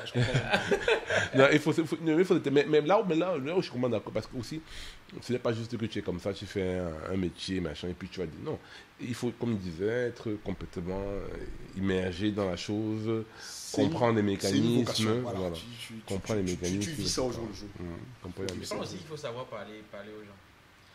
Je vois ça comme un père à la maison qui sait parler, concilier, qui sait... parce que je ne trouve pas trop ça dans notre père. Et ça me gêne un peu de parler quelques fois par an, par exemple, 2 à 3 fois par an, et d'être très préparé à ce qui est dit. Et de lire un prompteur, parce que je ne vois pas un père, par exemple. Je crois que c'est improvisation, c'est Tu sais, prompteur. avant tout, il faut qu'on se rappelle que le principal objectif de la politique, premièrement, c'est de prendre le pouvoir. Ok. Arriver là-bas, on fait comme on veut. Et ensuite, c'est de le conserver. Ah, ok. Là, moi, c'est comment dire la vérité. C'est ça la mission de Ouais. le MP3, on le crée parce qu'on veut prendre le pouvoir. Il faut être clair. On ne vient pas le créer parce qu'on veut... Regarde, écoute, Hein? attends, écoute, je vais reconfiner. L'objectif du pouvoir, l'objectif d'un parti politique, dont d'un politicien, c'est de prendre le pouvoir Tout et à fait. puis de le conserver. Oui. Mais au MP3, il n'y a pas de président. Oui. Et le mandat, c'est 2 ans, Oui. non renouvelable. Et Non, le c'est secrétaire, 5 ans. Et le secrétaire ne veut pas se représenter. Moi, je dis qu'il y aura un MP4. Non, mais il n'y aura pas un MP4. Puisque le but du MP3, c'est Non, je dérange, c'est de je prendre le dérange. pouvoir, non, mais je te rassure, Oui. et de s'installer durablement. Mais c'est pas la même personne, tant que c'est le même appareil. Voilà. Non, mais c'était juste pour lui dire que moi, je ne peux pas rentrer dans la stratégie du président, bien notre père, comme notre grand-père, qu'on aimerait, avec lequel on aimerait s'entretenir plus souvent. S'il estime que ça marche pour lui, ça marche pour lui. Voilà. Non, ouais, justement, je voulais bien... Mais nous qui voulons donc avoir un chef de l'État qui soit plus au contact, les prochaines échéances, il faudra donc qu'on s'organise pour porter à la tête du pays quelqu'un qui est plus au contact de nos réalités et qui de temps en temps va venir nous rendre compte. Ne va pas attendre seulement... Si on regarde, On fait le recap. si on regarde, je reviens encore sur des questions de guerre de classe. C'est quelque chose qui m'intéresse beaucoup. Yes. Faille dont on parle. Je dis que c'est un pays que tu tiens en modèle. Agriculteur, on a fait... Grandir en zone rurale. Zone rurale, c'est-à-dire que l'équivalent du Cameroun, c'est quelqu'un qui a grandi à Gijigif, mais c'est pas où. Agriculteur, il a fait l'agriculture. On a montré son patrimoine. Là, il a fait une déclaration, il y a deux maisons, une voiture, un crédit à la banque. Un crédit à la banque, machin, etc. Quand je regarde les dettes, tout ça, machin, c'est pas 20 millions, Tout mais à fait. au maximum. Je me pose la question, le rapport que les Camerounais ont à l'argent. Parce que moi, je reviens encore sur ça. Parce que je pense qu'on a développé un rapport à l'argent qui est qui est extrêmement compliqué. Est-ce qu'au Cameroun, on peut accepter que un monsieur, comme ce monsieur-là, qui a l'air plutôt quelconque, Ouais. moi je trouve que c'est une belle chose qu'il soit plutôt quelconque. Ça montre que tout le monde peut devenir président. C'est un gage de démocratie. Puisse accéder à la fonction suprême. Quelqu'un qui a 20 millions, il a 5 millions qui doit un ami, un peu de 10 millions un ami. J'avais vu sa déclaration de bien, non? C'est très simple, c'est un gars normal qui vit avec ces gens, ça veut dire, mais qui est pétri d'un courage qui le distingue de tous les autres. C'est-à-dire que c'est pas l'intellect qui distingue tous les autres, c'est pas parce que tu as eu la chance d'avoir des parents qui t'envoient en tête. Non, c'est un courage et une volonté, tu vois, qu'il a mis au service de... Tout à l'heure, je parlais de la dynamique de l'appareil. C'est-à-dire que le président Faye a un parcours exceptionnel. Vu de là où il vient, je pense qu'il n'était pas du tout prédestiné à être président de la République, je suis d'accord avec toi. Mais c'est parce que derrière, il y a un appareil qui a fait le travail. On se focalise beaucoup sur la personne de Sonko et la personne du président Faye, mais je pense que derrière, il y a le PASTEF qui fait tout le travail derrière. Donc, un appareil qui a construit pendant 10 ans... Je fais maintenant l'apologie, je vais faire l'avocat du diable. Parallèle, yes, dans le parti MP3, est-ce que ce n'est pas les mêmes types de personnes, le même type de background? Est-ce que vous avez des gens différents de vous? Oui, très différents. Des extractions différentes. Très, très, très Est-ce que vous êtes capable de porter à votre tête des gens qui n'ont pas foncièrement, ni que ce soit en termes de capital, ni en termes de capital, ni peut-être en termes de diplôme, ce que peut-être toi tu as, etc. Vous êtes capable de porter, et tu es capable de porter ce type de personnes, c'est sur quels critères? Alors, je pense que c'est ça qui va peut-être dynamiser les gens à venir vers la politique. Dis que si moi je suis rien et que je suis capable d'apporter quelque chose, je suis capable d'insuffler une force, on est capable de me prendre et de me donner ma chance. Et non de dire que je suis venu, les enfants des riches. Le parti des avocats. Les enfants des riches. Mais avocats. Vicieux parallèle ici. Oui. C'est pas par accident, rien n'est calculé. Non, mais c'est vrai, de parti d'avocats. Mais au Cameroun, il y a des gens qui font 10 ans dans des conclets d'avocats, mais ils n'ont jamais la possibilité de passer le barreau. Parce qu'ils n'ont pas les moyens, ils ne sont pas cotés, ils ne sont pas. Moi, j'ai une logique entrepreneuriale. Je pense que c'est même dans cette sphère-là que tout le monde s'est d'abord connu. Donc, j'ai une logique entrepreneuriale. Parti politique, c'est une entreprise qui vend un produit qui s'appelle le projet de société. Les clients, c'est les citoyens camerounais. Le conseil d'administration porte à la tête du parti la personne qui peut le mieux augmenter les ventes. C'est simple que ça. Donc, si on a un Camerounais quelconque, mais j'aime pas cette appellation, mais c'est un Camerounais lambda, entre guillemets, qui est capable de savoir faire passer des idées, peu importe son background, on estime que c'est la personne la mieux indiquée pour nous tirer.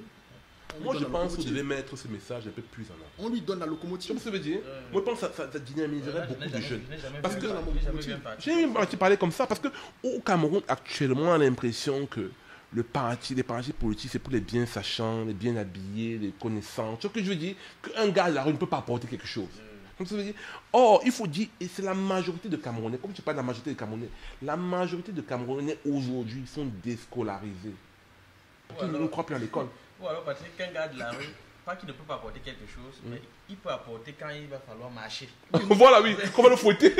Oui, c'est bien que tu parles de ça. J'allais prendre un exemple, mais je vais aller dans le même sens. Moi, j'ai deux personnes, je vais un peu leur rendre hommage, qui ont maintenu le parti vivant dans ces 4 années où on n'avait pas de papier. C'est peut-être les personnes les moins nantis parmi les membres fondateurs. C'est pour ça qu'elles ont aussi. Non, ils faisaient autre chose. Je peux te rassurer qu'ils faisaient autre chose de leur vie, mais c'est eux qui en arrivaient tout le temps. Nous, justement, qui avons un peu plus de moyens, nous n'en avons pas assez, mais un peu plus de moyens, à nous motiver pour qu'on ne lâche pas l'affaire. Et en allant aux élections locales 2025, on espère que le calendrier électoral sera respecté. En allant aux élections locales, c'est des personnes qui vont clairement tenir les têtes de liste du MP3. Donc, dans la dynamique qu'on va avoir d'aller sur le terrain, ce sera justement de parler aux Camerounais, de leur expliquer que nous sommes un parti naissant, nous sommes ouverts, il n'y a pas de hiérarchie au MP3. Nous sommes ouverts à tout le monde, aux mototaximans, aux agriculteurs, aux soudeurs, tout comme aux ingénieurs, aux banquiers, aux juristes. Voilà. C'est un parti qui est ouvert à tout le monde. Nous vendons un produit, donc ce qui sera le plus facile pour nous, c'est de vendre un produit que les clients eux-mêmes ont participé à concevoir. Que les gens se reconnaissent dans l'offre parce qu'ils ont participé à construire cette offre-là. Et pour qu'ils construisent cette offre-là, il faut les appeler tout de suite. Donc voilà, on reste. Je ne vais même pas dire que la porte est ouverte, il n'y a pas de porte. Nous, on accueille tout le monde. Maintenant, pourquoi est-ce qu'un jeune viendrait par exemple au MP3? Quelle est la particularité ou alors le MP3 se distingue des autres avec? Deux choses. La première, il vient apprendre. Parce que l'essentiel de notre démarche sur la première année va être une démarche d'éducation civique et politique. C'est la meilleure des choses qu'on a offert. Nous éduquer nous-mêmes sur nos lois et le mode de fonctionnement de notre État. Donc c'est la première des choses. Deuxième des choses, il vient de rencontrer des gens qui sont comme lui. Même s'ils ont des appartenances différentes, des origines différentes, en termes sur le plan social, sur le plan professionnel, sur le ethnique, plan ethnique, culturel. Très important, plan, voilà. Il vient rencontrer des gens qui sont différents, avec lesquels il aura l'occasion de brasser ses idées. Et troisièmement, il vient dans un parti qui lui ouvre tout de suite, s'il le veut, l'opportunité d'être candidat à une élection locale. Voilà ce qu'on offre. Je ne suis pas sûr que ce serait le cas pour la plupart des partis politiques. Ok, très intéressant. Mais ça ne veut pas dire que ce sera une marche facile. Parce que dit comme ça, c'est un très beau conte de fées où tout sera rose. Comme je le sais, de dire, l'engagement politique, il est énergivore. Il prend beaucoup d'énergie. Il faut donner de son temps. Et tu m'as demandé tout à l'heure ce que ça m'a coûté. C'est vrai que je n'ai parlé que de l'argent. Parce qu'on est très attaché à cela. Mais ça m'a coûté beaucoup d'autres choses. Quand moi je sortais du travail à 18h, toute l'année 2018, j'étais à l'antenne télé, radio au moins 3 fois par semaine. C'est du temps que j'aurais pu passer avec mon épouse, c'est du temps que j'aurais pu passer avec mes frères et sœurs, c'est du temps que j'aurais pu passer avec mes parents qui sont vieillissants, mais c'est du temps que j'ai dû sacrifier pour aller à l'antenne. Donc ça vous bouffe votre vie sociale, ça vous bouffe votre vie familiale. Ça, il faut le savoir. Mais c'est pour ça que ça doit être une vocation.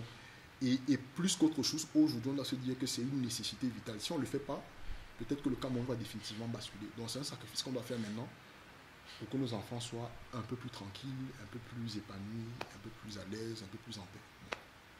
Quelles sont donc les conditions? Parce que là, mais aucune. Il faut, comme je l'ai dit, les statuts et le mémorandum seront publiés au mois d'août. Il faut simplement avoir une carte d'identité camerounaise, être âgé de 18 ans. Pas de double nationalité.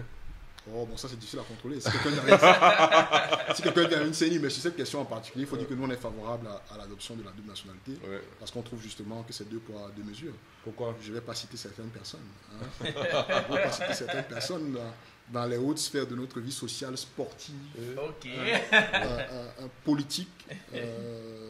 Alors on a des députés à l'Assemblée nationale que l'on soupçonne d'avoir un double passeport. Quand il y a les élections françaises, on voit certains hauts dignitaires de la République qui vont s'aligner à l'ambassade de France pour voter. Donc, ça veut dire vraisemblablement qu'ils ont des documents qui ne sont pas des documents camerounais.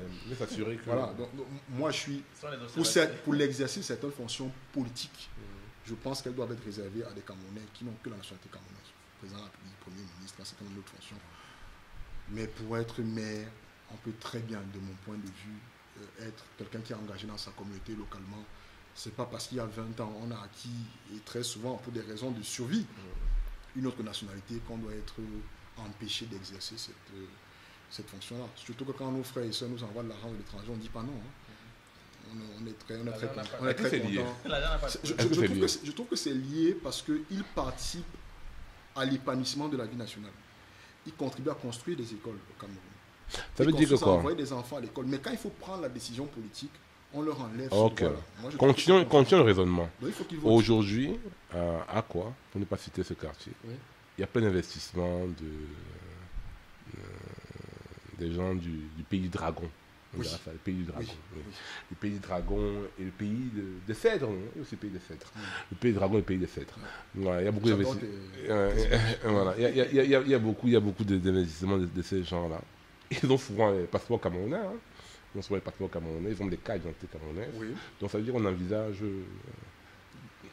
bientôt, avec le MP3, d'avoir des députés, des maires. Alors je vais te dire. Allons-y. Non, je n'ai pas de problème par rapport à ça. Je veux savoir si c'est ta vision. Je vais te dire pourquoi pas. Je vais te dire pourquoi pas. Pourquoi pas? Moi, j'ai étudié dans un pays qui s'appelle le Canada, une province qui s'appelle le Québec, même comme ils souhaitent tout le temps aussi devenir un pays, dans lequel l'un des principaux députés s'appelait Makakoto. Il est, je pense d'ailleurs, originaire d'Aqua. Il était député au Canada. Est-ce que ça l'empêchait de participer à l'épanouissement de la vie des Québécois? Je ne pense pas. Quand ce sont les nôtres qui deviennent des élus dans les autres pays, on les célèbre. Si un originaire du pays du dragon ou du pays du cèdre est né au Cameroun, a vécu au Cameroun pendant toute sa vie, il a 40 ans, il y a des actes forts pour lesquels on voit qu'il a contribué à l'épanouissement des communautés locales. Il a fait un stade, ça, machin. Oui, je vois très bien de certaines personnes dont tu parles, et qui souhaitent être maire. Mais président. Allons-y. Président, oui. S'il n'a que, je dis qu'il y a des fonctions qui, de mon point de vue, il n'a que, au Cameroun, c'est faisable. Il n'a que la nationalité camerounaise. Si quelqu'un n'a que la nationalité camerounaise, qui jouit de ses droits civiques et politiques, qui respecte toutes les conditions pour être éligible, pourquoi il ne serait pas président? Parce que moi, je rappellerais seulement que... Le Gabon a bien failli avoir un président qui se sera appelé Jean Ping. Bon, j'en sais rien. Mais on est là pour poser la question. Parce que les gens, par exemple, du pays du dragon, ils sont très contents qu'on élit les anciens concitoyens aux États-Unis, en France, Florida. Ils sont très contents. Mais c'est pas permis chez eux. Hein. On pourra donc appliquer une loi de réciprocité. Vous nous faisiez chez vous. On pourra appliquer une loi de réciprocité. C'est-à-dire que les pays dans lesquels les Camerounais bénéficiant de la double nationalité peuvent être éligibles, ces pays, ces ressortissants-là qui ont la double nationalité chez nous, ne peuvent pas non plus. Ils ont quoi y voir? C'est une loi de réciprocité. Ils ont quoi y voir? Ils ont quoi y voir? Égalité des droits, égalité des chances. Voilà. Vous ne nous offrez pas certaines opportunités chez vous, mais vous souhaitez que nous on vous offre les mêmes opportunités chez vous. N'est-ce pas? Ça ne marche pas. Okay. Mais je pense fondamentalement qu'il va falloir à un moment donné accorder. Quand un lion indomptable offre de merveilleuses performances, nous donne des Coupes d'Afrique et qu'il a un double passeport, ça ne dérange personne. Ça ne dérange personne. Quand certaines personnes au perchoir ou ailleurs à l'Assemblée nationale ont un double passeport, ça ne dérange personne. Pourquoi quand c'est quelqu'un qui est un peu dérangeant, on lui sort tout de suite l'excuse de sa double nationalité? Si quelqu'un a la capacité d'aider, de contribuer à l'épanouissement des Camerounais, il faut lui donner les moyens de travail. Est-ce qu'aujourd'hui tu peux dire que tu vis tes rêves de jeu? Parce que là, tu as écrit tout un livre sur ça. C'est ce que j'ai dit au début. Hein. Je suis bien en retard sur mes objectifs parce que le pays est dur, il faut le dire. Le pays est très très dur. Je ne suis pas du tout situé là où je pensais devoir être à l'âge que j'ai, à 36 ans. Ouais, être éduqué. Oh non, peut-être pas, mais je veux dire, même de point de vue personnel, des difficultés à se projeter. Ok. Tu vois? Qu'est-ce qui t'empêche de projeter? L'environnement est difficile. Quoi dans l'environnement? Quelle est la capacité d'épargne au Cameroun? Quand les impôts te tombent dessus, comme ils nous tombent dessus, qu'est-ce qui te reste pour épargner? Est-ce qu'aujourd'hui, un Camerounais qui gagne, je vais dire un jeune cadre, qui gagne moyennement sa vie à 36 ans, a la capacité d'acheter un terrain? Quand c'est le cas, c'est via un emprunt bancaire qui lui-même localement, nous savons tous quels sont les niveaux des taux d'emprunt. Donc c'est là-dedans qu'on a beaucoup de difficultés à se projeter. Comme tu dis, quand bien même tu réussis à acquérir un terrain, on va te sortir un problème de double vente, vous êtes trop à avoir le même titre foncier. Donc, et maintenant toute l'épargne de toute ta vie, tu l'as mise à quelle est la vision du MP3 dans cette sphère économique? Alors, là tu vas me faire un développement philosophique qui sera peut-être pas totalement... je vais dire totalement concret. Mais deux, trois aspects. Tu as parlé j'ai de très bonnes relations avec eux, nos amis du pays du cèdre et du dragon. Mais je pense que l'un des éléments fondamentaux, je vais emballer ça sur ce qu'on appelle le patriotisme économique, mais il faut redonner dans les secteurs clés de notre économie, il faut redonner la main au Camerounais. Voilà. Dans l'industrie de la transformation de manière générale, qu'elle soit alimentaire ou manufacturière, dans l'agriculture, heureusement, je pense qu'on protège encore relativement bien nos terres. Je ne sais pas jusqu'à quel point, on en sera capable dans le numérique et dans la sous-traitance des principaux grands groupes qui sont implantés chez nous. Je pense qu'il faut donner la priorité à ce qu'on appelle le local content. Il faut donner la priorité Mais ça, c'est une vraie discussion. Parce que, est-ce que la question du local content, est-ce qu'on peut faire le local content au Cameroun, mais dans nos pays, sans accepter une baisse du niveau de vie? Comment ça? Pourquoi ça impacterait C'est-à-dire que le local content dit qu'il faudrait substituer les produits qui viennent de l'extérieur avec des produits locaux, avec des industries naissantes, avec des compagnies d'électricité, avec des compagnies d'électricité, des gens qui ne maîtrisent pas encore bien les métiers. courbe de croissance. Mais Tom, Allons-y, vas-y. la courbe de croissance, Yes. la courbe d'apprentissage. La courbe d'apprentissage, je maîtrise encore bien les métiers, l'outillage, le transfert technologique est souvent parce que quand tu demandes aux gens de partir, bon, pas de partir chez toi, mais de ne pas être là, ils ne vont pas te transférer la technologie. Donc, ça veut dire que au moins, on ne va pas donner Cuba, mais quand même, d'un certain niveau de choses, la qualité de vie ne sera pas la même. Surtout pour les classes supérieures, parce que les classes inférieures vivent déjà ça. C'est-à-dire que quand tu vas à Nanga et Boko, ou bien au fond, des gens mangent les feuilles qui ne poussent pas très loin de chez eux, et souvent tu te rends compte que les gens n'utilisent même pas trop l'argent. Les gens mangent ce qu'ils cultivent, etc. Ils mangent très proche, ils font la maison avec les thématiques, mais c'est plus ces gens de la ville qui vont voir le niveau de vie, leur qualité de vie changer. Pas nécessairement, tu me permets de développer là-dessus. Déjà, comme tu l'as dit, c'est une démarche. Donc, ce n'est pas du jour au lendemain que ça va changer. Je pense qu'il y a 2 leviers sur lesquels on doit jouer. Le premier, qui est l'emploi. On a suffisamment de compétences au Cameroun pour qu'on ne se retrouve plus à avoir dans notre pays des banques parce que les capitaux viennent de l'étranger, dont les directeurs généraux adjoints sont de l'étranger. Donc, je suis certain de ça. Parce que moi, je pense qu'on a les compétences pour pouvoir le tenir, puisque on a certaines de ces filiales de grandes banques qui, en Afrique de l'Ouest, qui à Singapour et autres, ont pour directeurs généraux des Camerounais. Formés où? Oui, même s'ils sont formés ailleurs. Mon problème, c'est qu'ils soient Camerounais. Mais formés où? Ils peuvent être formés au Canada, aux États-Unis, en Angleterre. Avec quelle nationalité? Moi, j'étais formé au Canada, je suis Camerounais. Non, je n'ai pas dit de toi. Non, je veux bien croire qu'il y en a d'autres. Je ne suis pas une exception. Donc, je veux bien croire qu'il y en a d'autres. Mais le principal levier sur lequel je veux jouer pour que, nous voulons jouer le MP3, pour qu'il n'y ait pas d'impact sur le niveau de vie, c'est la taxation. Je m'explique. Je vais prendre un secteur des plus faciles, l'huilerie. Au Cameroun, dans l'huile alimentaire, nous avons des Libanais, il faut les nommer, et nous avons des Camerounais. C'est un secteur pour lequel la plupart de ces acteurs-là importent leur machinerie de l'étranger. Donc la technologie, que l'entreprise soit tenue par un Camerounais ou par un étranger, elle vient de l'étranger. Or, il y a certaines filières de l'industrie alimentaire dans lesquelles, des fois, les investisseurs étrangers ont plus de facilité que les Camerounais. Et donc là, moi, je dis, il y a des secteurs qu'on doit protéger.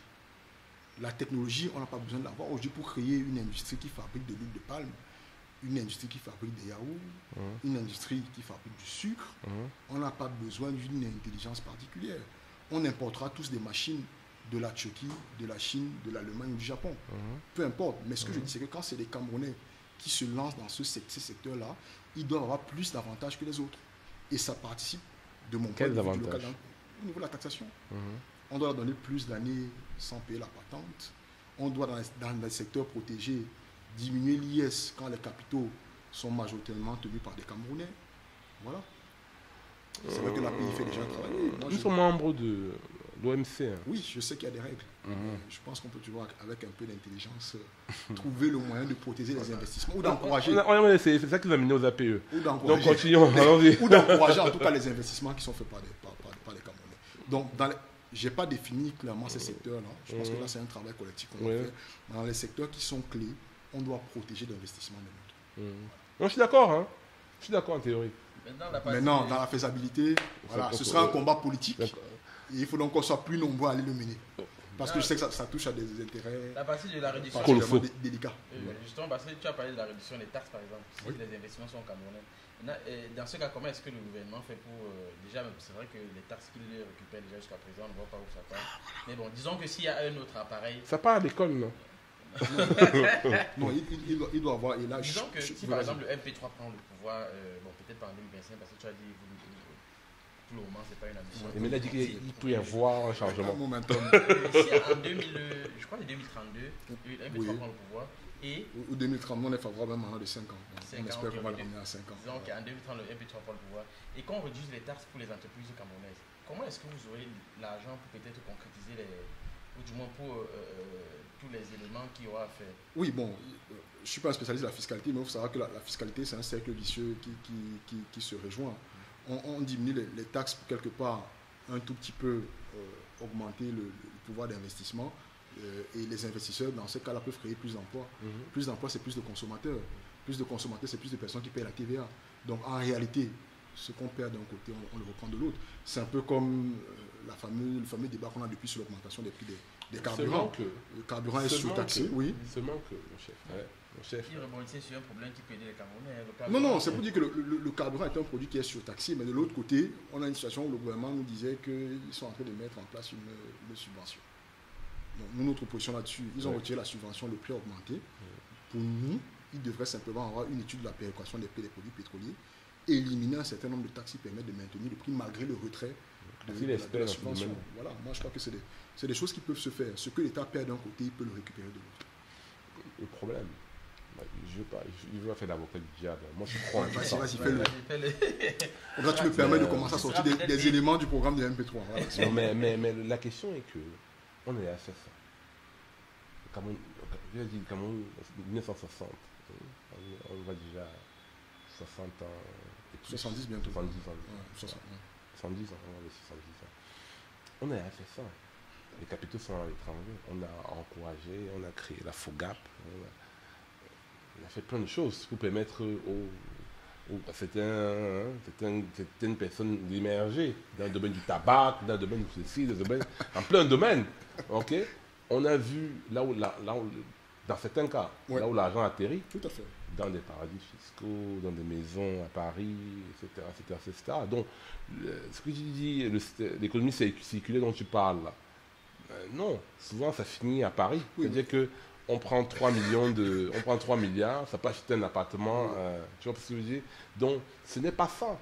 Ce n'est pas forcément ça. Non, tu peux encourager un gars à... Récemment, on a notre milliardaire champion nationaux. Nos champions nationaux qui a ses biens qui ont été arrêtés en Afrique du Sud. Tellement ces biens étaient importants qu'il a piqué une colère. Nous, on a saisi MTN au Cameroun. Tellement ces biens en Afrique du Sud sont importants. Tellement c'est bien en Afrique du Sud. Mais ce champion national aussi des biens très très importants. Non, bien sûr. Mais cette logique de local content. Mais si c'est l'État, qui te permet d'avoir accès à la fortune, ok, ça veut dire que cette fortune-là, est-ce que tu es libre d'en disposer comme tu veux? Non, c'est ce que je dis. C'est pour ça que je disais que cette logique de local content ou de patriotisme économique doit s'accompagner d'une certaine rigueur dans, je vais dire, la disposition de cette richesse-là, des fruits de ces investissements. Ils doivent être réinvestis quand on te donne des facilités fiscales, c'est pour que les fruits de ton investissement soient réinvestis au Cameroun. Il faut entièrement qu'on soit d'accord là-dessus. Donc il faut mettre en place derrière des mécanismes de contrôle. Voilà. Donc malheureusement, on va devoir limiter et mieux contrôler également les sorties de devises pour s'assurer qu'un investisseur qui a bénéficié d'un certain nombre de facilités, derrière, a justement multiplié la création d'emplois. Parce que c'est ça le but en définitive, c'est de pouvoir multiplier les emplois et créer des champions nationaux dans les différents secteurs clés de notre économie. Donc non, ce ne sera pas du libéralisme à outrance où tu récupères des facilités de la part de l'État, tu gagnes de l'argent et puis tu vas investir en Chine, à Singapour et autres. Non. Il faudra que ce soit réinvesti localement. Et je pense que normalement, tout État qui se veut sérieux a des mécanismes de contrôle pour vérifier. Il y a bien des gens au Cameroun à qui on empêche de faire sortir l'argent du Cameroun quand on le veut vraiment. Donc, je crois qu'il y a tous les moyens à disposition pour que cet argent reste au Cameroun et continue de créer de la richesse localement. Et puis, comme pour toute chose, hein, moi je dirige une petite entreprise qui est bénéficiaire de conventions de l'API, il y a des contrôles. Il y a des documents que tu dois envoyer à l'API chaque année. Et puis, quand l'API vient faire le contrôle, si ce n'est pas clair, on te supprime les avantages qu'on t'avait donnés, mais 2, tu peux faire l'objet d'une amende de rattrapage sur les exercices antérieurs. Donc il y a des mécanismes. Mais je suis d'accord avec toi que tout ça là, c'est très hypothétique. Quand on a un système de gouvernance qui est fou et qu'on a une justice qui ne fait pas véritablement son travail, ce sera très difficile de pouvoir contrôler ça. Donc il faut un changement systémique, beaucoup plus global que le simple local content. Ok, bon, je crois que là on a beaucoup parlé. Et déjà, est-ce que tu peux nous parler dans le Cameroun que tu rêvais dans le Cameroun pour les 50 prochaines années? Alors je vais te dire, la première des choses là où je pense que mon rêve a un peu échoué, c'est que logiquement, je crois que j'ai écrit ce livre en 2010, je l'ai publié en 2011. C'était qu'au plus tard en 2018 qu'on ait connu un troisième président. Comme vous voyez, ça n'a pas été le cas. I have a dream. Voilà, que la moyenne d'âge soit considérablement rajeunir celle de nos dirigeants. Je pense que ce n'est pas le cas non plus, même si on a quelques figures qui émergent, qu'économiquement, les facilités de création d'emplois soient beaucoup plus allégées. Je crois que là aussi, on ne peut pas dire la fiscalité est plutôt beaucoup plus lourde. En plus, on a des coupures pour les 2 dernières années d'électricité qui empêchent même le développement de l'industrie. Parce que quand vous avez des coupures d'électricité, une année où le carburant a augmenté de 40% et l'électricité de pratiquement 20%, c'est carrément un assassinat de l'entreprise. Donc, toutes ces choses dont je rêvais sont un peu difficiles à atteindre. Bon, je suis conscient. Si mes aînés du ADPC m'écoutent, ils me sortiront les arguments du contexte économique mondial. Donc, je suis parfaitement conscient qu'il n'est favorable pour personne. Mais disons que j'aurais aimé. C'était un rêve pour un objectif en 2060. Donc, nous sommes en 2024. On a encore 36 ans, c'est ça. Donc, je crois qu'on n'est pas totalement... on n'a pas atteint la moitié. On peut encore le faire. Mais un Cameroun dans lequel les Camerounais sont épanouis, peuvent vaquer à leur occupation, liberté d'expression, on en parlait, peuvent s'exprimer librement sans avoir l'impression d'être ou harcelés ou menacés, peuvent défendre leur opinion, et voilà. On peut dire que ton rêve a été noyé dans une bouteille de bière. Bon, vu les volumes que nous consommons, voilà. J'ai tendu à terre. Mais je reste positif. Je reste positif que notre génération saura trouver la force et l'énergie pour redresser un tout petit peu là-bas. Bon, tu as parlé... Si on ne réussit pas, on devra tous retourner au Canada. Non, pas tout le monde. Moi, tu sais comment on fait pour aller au Canada? Moi, je ne sais pas. Pas d'accord. Mais tu parlais des volumes que nous consommons. Est-ce qu'après une réunion ou un meeting du MP3, vous levez le coup? Écoute, chacun est libre de consommer ce qu'il veut. Moi, je ne vais pas me faire juge des goûts des uns et des autres. Mais ce qui est sûr, c'est que l'alcool n'est pas à consommer pendant le déroulement du meeting. Après le meeting, chacun est libre. Donc, le bar à côté. Donc, au MP3, vous êtes libertaire? On est libéraux, pas libertaires. On est libéraux. D'ailleurs, notre idéologie, c'est l'afro-sociolibéralisme. Donc, ça veut dire que vous êtes dans la sphère privée où vous n'intervenez pas dans l'éducation? Non. Vous laissez l'entreprise? Je te commence à te voir venir. Non. On a des valeurs que l'on prône. C'est-à-dire que l'état d'ébriété n'est pas une valeur que le MP3 peut encourager les gens à être sous. Et je crois je te le disais tout à l'heure, la législation elle-même du Cameroun, parce qu'elle n'est pas appliquée, je pense qu'une vente à emporter, c'est une vente à emporter et un bar, c'est un bar. Okay. Une vente à emporter à des heures de fermeture, elle devrait fermer. Donc, une vente à emporter et un bar, oui, c'est différent. Donc la vente à emporter doit pouvoir fermer. Et le bar, c'est une enseigne fermée. Donc maintenant, tous nos carrefours, avec des gros baffles qu'on a disposés à tout va, je pense que ça ne... Des chaises qu'on met sur le trottoir. Oui, et puis ça salit, puis ça crée, les gens font des urines n'importe où, ça crée un désordre urbain qui en plus devient un obstacle à l'éducation de nos enfants. Parce que quand un bar commence à faire du bruit à 8h et qui va le faire jusqu'à 23h, à quel moment les enfants ont le temps de réviser leurs leçons? Donc le changement que nous appelons, et ça nous devons le dire à ceux qui viennent nous rejoindre en MP3, on va devoir se faire un peu de violence. Parce qu'il va falloir changer nos habitudes. Et comment changer nos habitudes en étant libéraux? Il y a des règles. Est-ce que les États libéraux n'ont pas de règles? Non, je demande. Non. En étant libéraux. Il y a la loi, on l'applique. Non, il y a une loi libérale. Oui, mais elle est une loi quand même. Si la loi dit que la vente à emporter doit fermer à 20h, elle doit fermer à 20h. Okay. Elle doit fermer à 20h. Je pense que nous avons vécu dans des pays libéraux. Et si maintenant les gens se constituent, une association de buveurs, ils élisent un député buveur qui change... On va le combattre.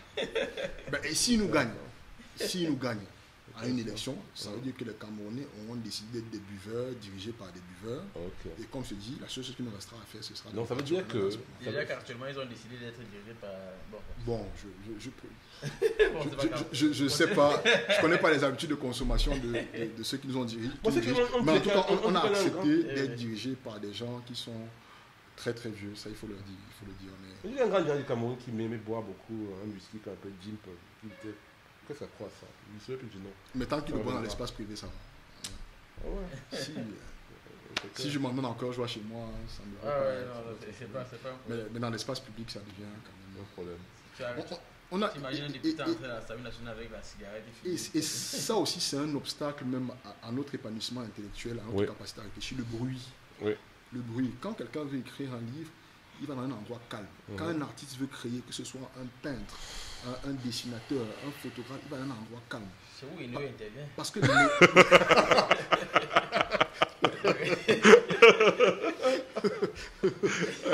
elle était bonne celle-là. Elle était très bonne. Parce que l'esprit a besoin d'être apaisé pour créer. On ne peut pas être en permanence dans le bruit et on n'espère créer quoi que ce soit. Ça va être compliqué. Donc on va devoir se faire violence.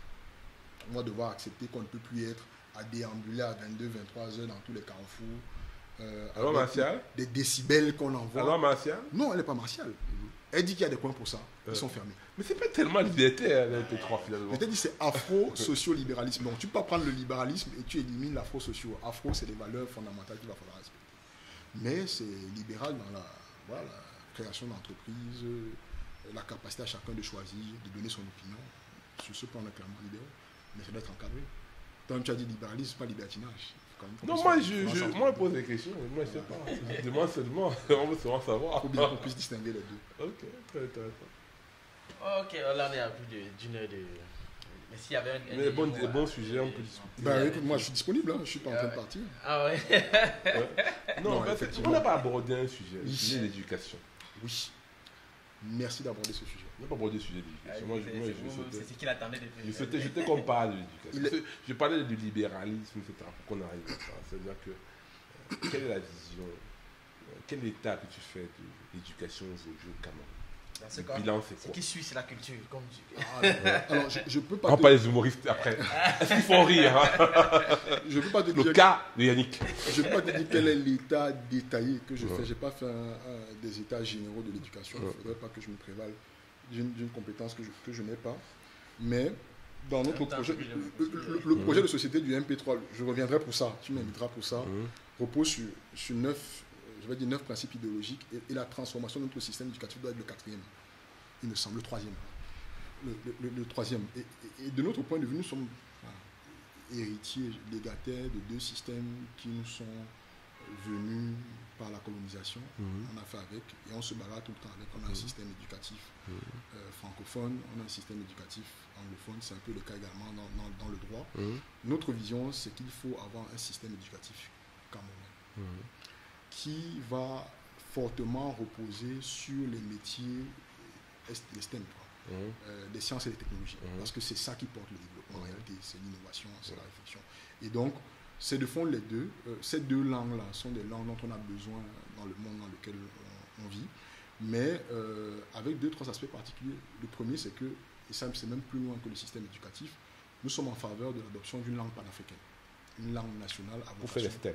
Non, pour le système éducatif de manière générale. Ça veut dire quoi? Ça veut dire qu'au Cameroun, dans notre système éducatif, qui sera un système éducatif, le français et l'anglais seront des langues secondaires.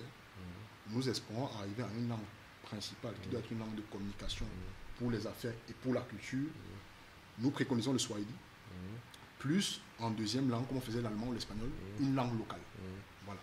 Donc ça participe de l'éducation culturelle, de la diffusion de, je ne sais pas s'il va dire du panafricanisme ou de l'africanité. Comme dans l'éducation, je lève la main pour poser la question. Yes. Non, mais il y a quelque chose qui j'arrive pas à comprendre. Yes. Je fais encore l'avocat du diable. Tu as dit sur les STEM, c'est-à-dire que science, technologie, mathématiques, yes. etc. Et tu as dit que l'éducation est centrée sur les STEM. Oui. On enseigne les STEM en quoi? En quelle langue? Français ou anglais? Français ou anglais. Oui. L'éducation est centrée sur les STEM. Yes. Et on enseigne les STEM en français ou en anglais. Oui. Donc tu dis que la langue principale sera plutôt une autre langue. que Non, français. la deuxième langue sera le swahili. La deuxième langue sera le swahili. Oui. Ok. Ou la J'ai troisième. mal compris. Parce qu'en réalité, on doit enseigner les deux langues. Ok. Nous sommes dans un monde global dans lequel on s'inscrit. Nous ne produisons pas encore tout le contenu dont nous avons besoin pour éduquer nos enfants. Il ne faut pas qu'on ait une révolution Toi, tu utopiste. penses que toutes les langues nationales doivent suivre tout ça, ça va suivre. C'est un combat pour vous. Oui, je pense que toutes les langues nationales doivent suivre. Mais je pense que nous devons quand même choisir une langue nationale. Ok. De compétences locales, si je peux dire ça comme ça. Je pense que c'est quelque chose de vital. Tous les Sénégalais parlent pas wolof. Mais c'est une langue qu'ils ont choisie. Enfin, tous les Sénégalais ne sont pas Wolof, ne parlent pas Wolof, mais c'est une langue qu'ils ont choisi de désigner de par leur histoire comme une langue nationale. Donc les langues doivent suivre parce que ça fait partie de notre patrimoine. La spécificité du Cameroun, c'est ça. C'est que nous sommes un pays accidentellement situé au confluent des mouvements des peuples du continent africain. Et donc on a un magnifique brassage culturel qu'il ne faut pas faire disparaître. Donc toutes ces langues doivent suivre, mais à un moment donné, il va falloir avoir le courage de choisir une langue nationale. Et donc, c'est ce que je disais, dans le système éducatif que nous trouvons, il y aura l'anglais et le français. Parce que l'enseignement doit pouvoir se faire de manière bilingue. Parce que malheureusement, on est comptable de notre héritage. Et qu'un certain nombre de pays limitrophes avec lesquels nous sommes en relation commerciale, culturelle, stratégique, militaire, parlent le français. On a changé. Oui, non. Tu avais une alerte sauter dessus. On évoluera au fur et à mesure. Ça peut être un choix de sacrifier. Moi, je pense que pour le moment, il faut garder les deux langues. On a directement autour de nous, sûrement les géants nigérians qui parlent anglais. On est la porte d'entrée pour le Tchad. Avec qui on fait combien d'échanges? En volume, je suis mal placé pour te dire, mais il passe quand même par chez nous. On est la porte d'entrée pour la RCA. On a des peuples frères, quasiment de même famille avec le Gabon.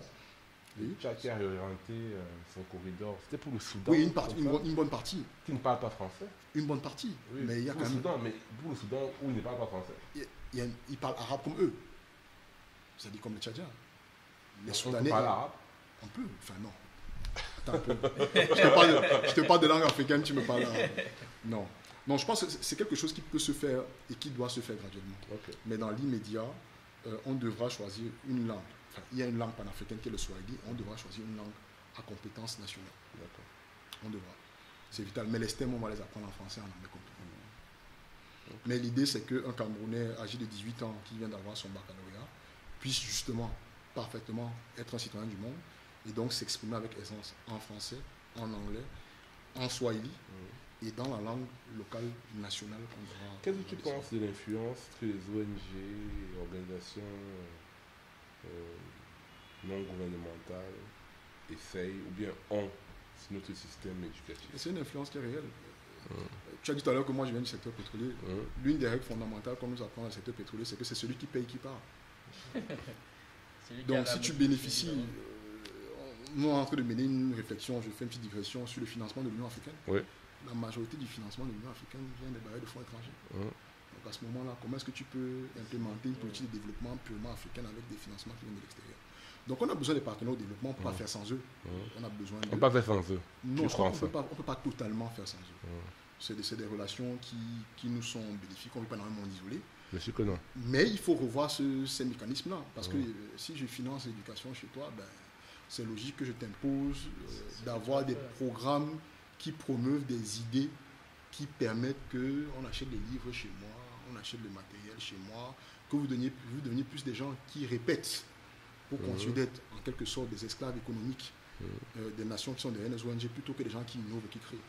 Donc il va falloir refondre ça. Mais ça encore, comme j'ai dit, c'est un combat politique qu'aucun leader ne peut engager s'il n'est pas sûr d'avoir derrière lui son peuple, parce que c'est un combat délicat. Ça touche à des intérêts particulièrement colossaux. Maintenant, sur le plan culturel, est-ce qu'il y a une idée? Est-ce que sur le plan culturel, il y a aussi... Oui, il y a deux choses. Peut-être qu'on va donc aborder les trois premiers piliers, parce que c'est les trois premiers piliers de notre idéologie. On a parlé du troisième, qui est la transformation de notre système éducatif. Mais les deux premiers, parce que les trois premiers, ils sont divisés en trois par trois. Les trois premiers, c'est ce que nous appelons les fondations. On a parlé de l'éducation. Mais les deux autres touchent à la culture. Le premier pilier, c'est la réhabilitation des héros et des pères fondateurs du Cameroun. C'est qui les héros et les pères fondateurs du Cameroun? C'est Ruben Ouniobé, c'est Ernest Mwandje, c'est Félix Mounier, c'est tous ceux, c'est Douala Mangabel. C'est pas Aïdjo. J'ai un avis un tout petit peu mitigé, mais du fait qu'il a été, c'est vrai qu'il a été celui qui a maté les autres, je lui donnerai un pass, juste parce que l'histoire lui a permis d'être le premier président. Mais en fait, c'est tous ceux qui ont participé à la construction de cette idée d'une nation. C'est pas Ajoula? Non, certainement pas. C'est pas père fondateur du Cameroun. Ah bon? Non. Je demande, non? Je ne pense pas qu'il se soit battu pour l'indépendance et la liberté des Cameroun. Voilà. Donc c'est vraiment ceux qui ont contribué à travailler à cela. Allez, ce sera Général Leclerc. Encore moins. Encore moins. Et je pense d'ailleurs que un certain nombre de rues et d'avenues doivent être rebaptisées. Mais ça, c'est un autre débat. Mais c'est ça, le premier pilier, c'est la réhabilitation des pères fondateurs et des héros nationaux. Dans cette logique-là, nous pensons que nous devons avoir une journée de célébration de ces héros-là. Les États-Unis ont le Patriots Day. On pense que le 8 août, ça c'est l'une des réformes clés qu'on va porter, le 8 août devrait être... Pourquoi le 8 août? Parce que c'est le jour où Douala Mangabel a été pendu, c'est le jour où Martin Paul Samba a été assassiné et d'autres, et Dame Bita, Henri Madola et autres, ont perdu la vie parce qu'ils se battaient. Ils se battaient contre... Tu sais que tout le monde n'est pas d'accord avec Martin Paul Samba. Martin Paul Samba et Douala Mangabel. Oui. Il y a des discussions qui sont historiques, qui sont profondes par rapport le sens, par rapport au sens de l'engagement et les raisons de l'engagement. C'est une discussion qu'on va peut-être prendre ici. On ne va pas les prendre, mais je pense justement qu'instituer cette journée-là, on pourra choisir que ce ne soit pas le 8 août, mais il nous en faut une, permettra peut-être d'ouvrir le débat. Non, mais j'ai parlé de ça pour dire que peut-être quelque part chacun a fait héros. Non, une nation, non. Une nation, parce que les motivations, on peut toujours les questionner.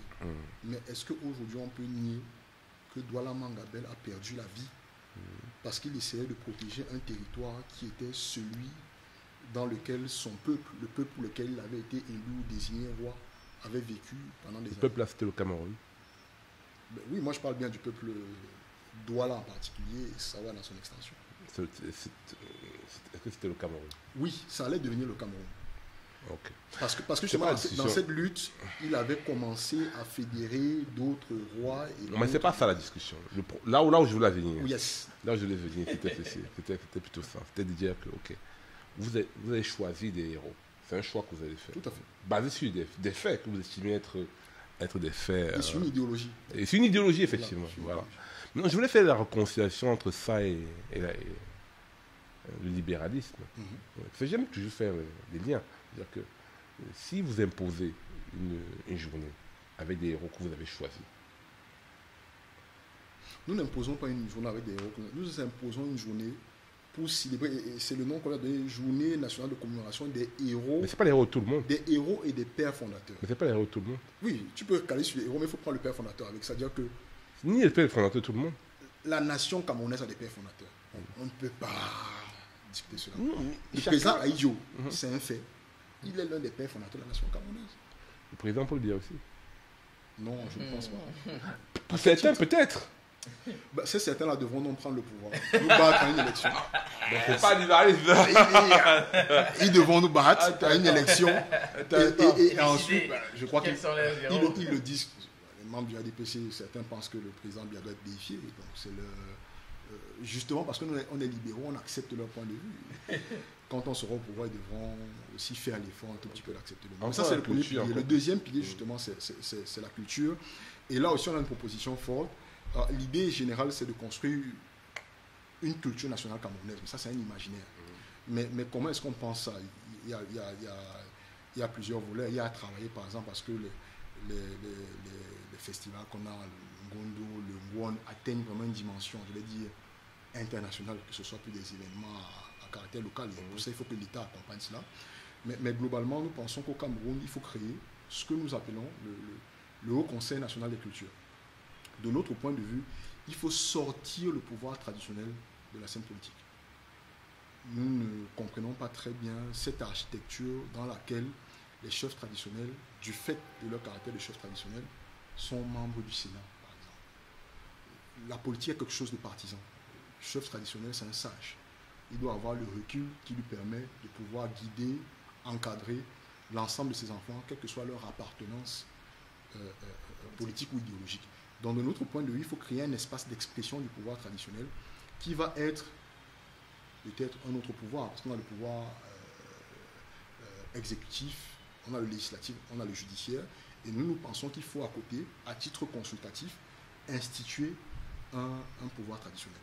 Et donc, le Haut Conseil national des cultures sera un organe au sein duquel ils se retrouveront pour justement avoir une réflexion qui projette notre nation, mais en se basant sur les valeurs qu'on a héritées de nos sociétés depuis fort longtemps. Donc vraiment, de les mettre à contribution d'un travail scientifique.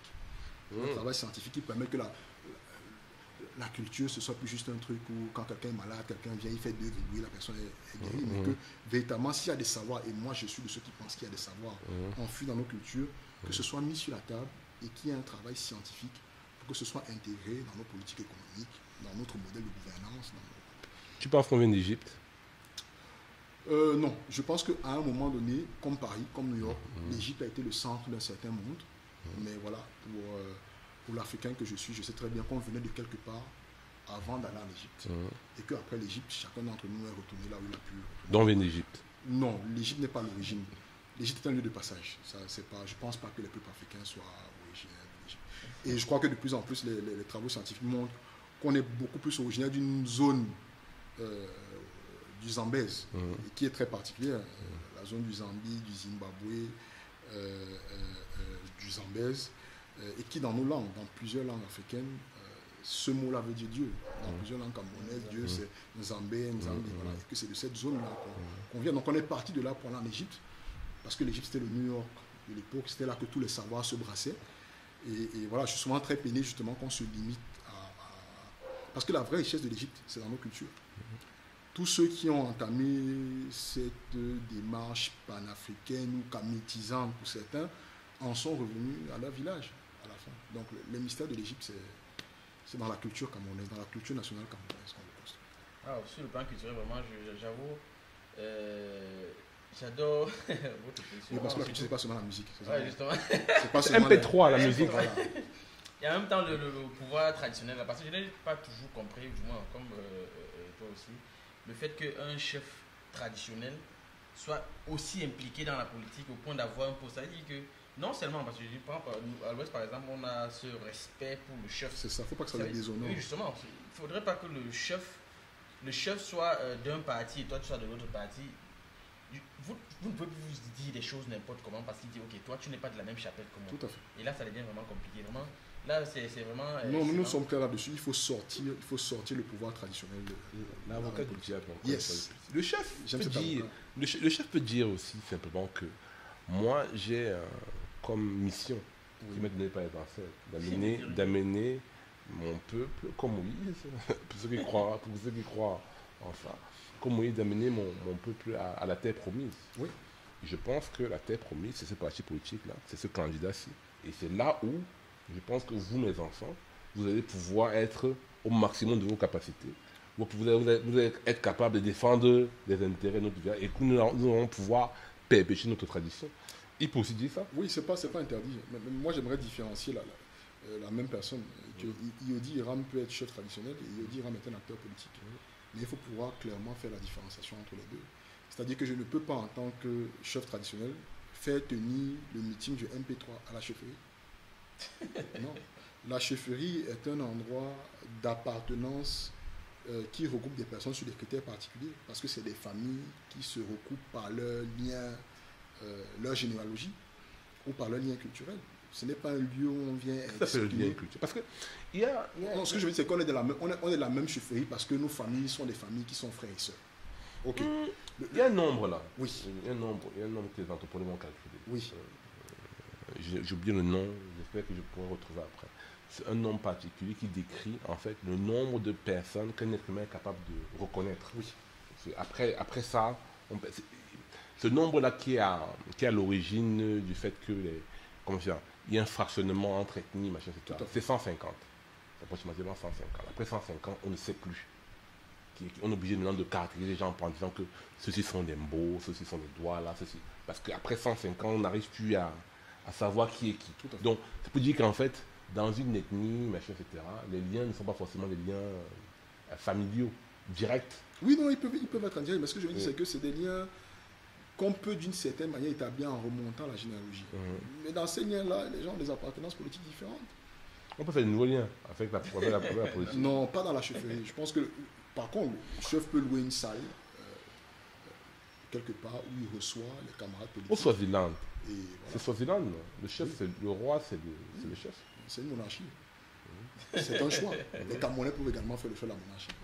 Moi, je pense qu'on devrait avoir le courage de perfectionner notre système démocratique. Il y a beaucoup de travail à faire et qu'on doit justement éviter, des pratiques qui nous ramènent à la monarchie ou des pratiques qui déshonorent. Moi, je suis très attaché, je suis fils de quelqu'un qui est légataire du pouvoir traditionnel. Donc, je suis très attaché au respect de l'autorité traditionnelle. Mais je pense qu'en les manipulant, utilisant de la sorte, on déshonore même le pouvoir qu'ils incarnent. Voilà.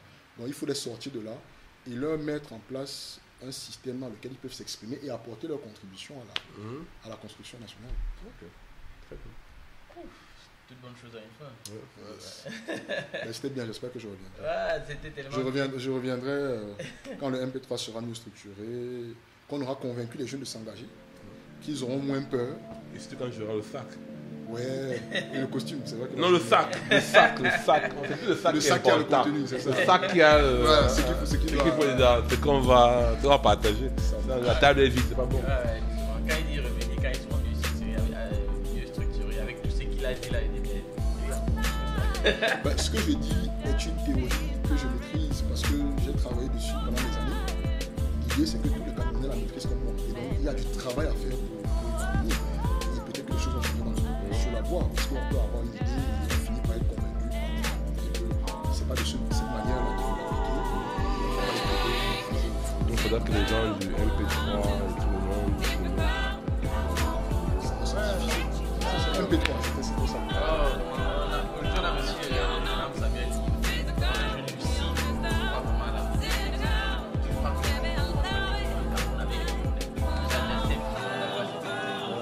Merci, c'était un plaisir. J'ai pas vu le temps passer. Je me rends compte qu'on a fait plus d'1h30 finalement. Ça fait près de 2 heures. J'espère qu'on va réussir à approcher les gens qui ont suivi l'émission et qui vont continuer de rester sur Soft. Ah, merci. Déjà, qu'est-ce que je peux dire après ce président? La seule chose que je peux dire, c'est de partager, de liker, de commenter. Et de parler au Canada. Restons au Cameroun, développons le Cameroun. Merci Ciao. Ouais. Waouh, c'est pas possible. C'est la première émission qu'on met autant. Non, mais lui, il m'a sauvé. Ah bon?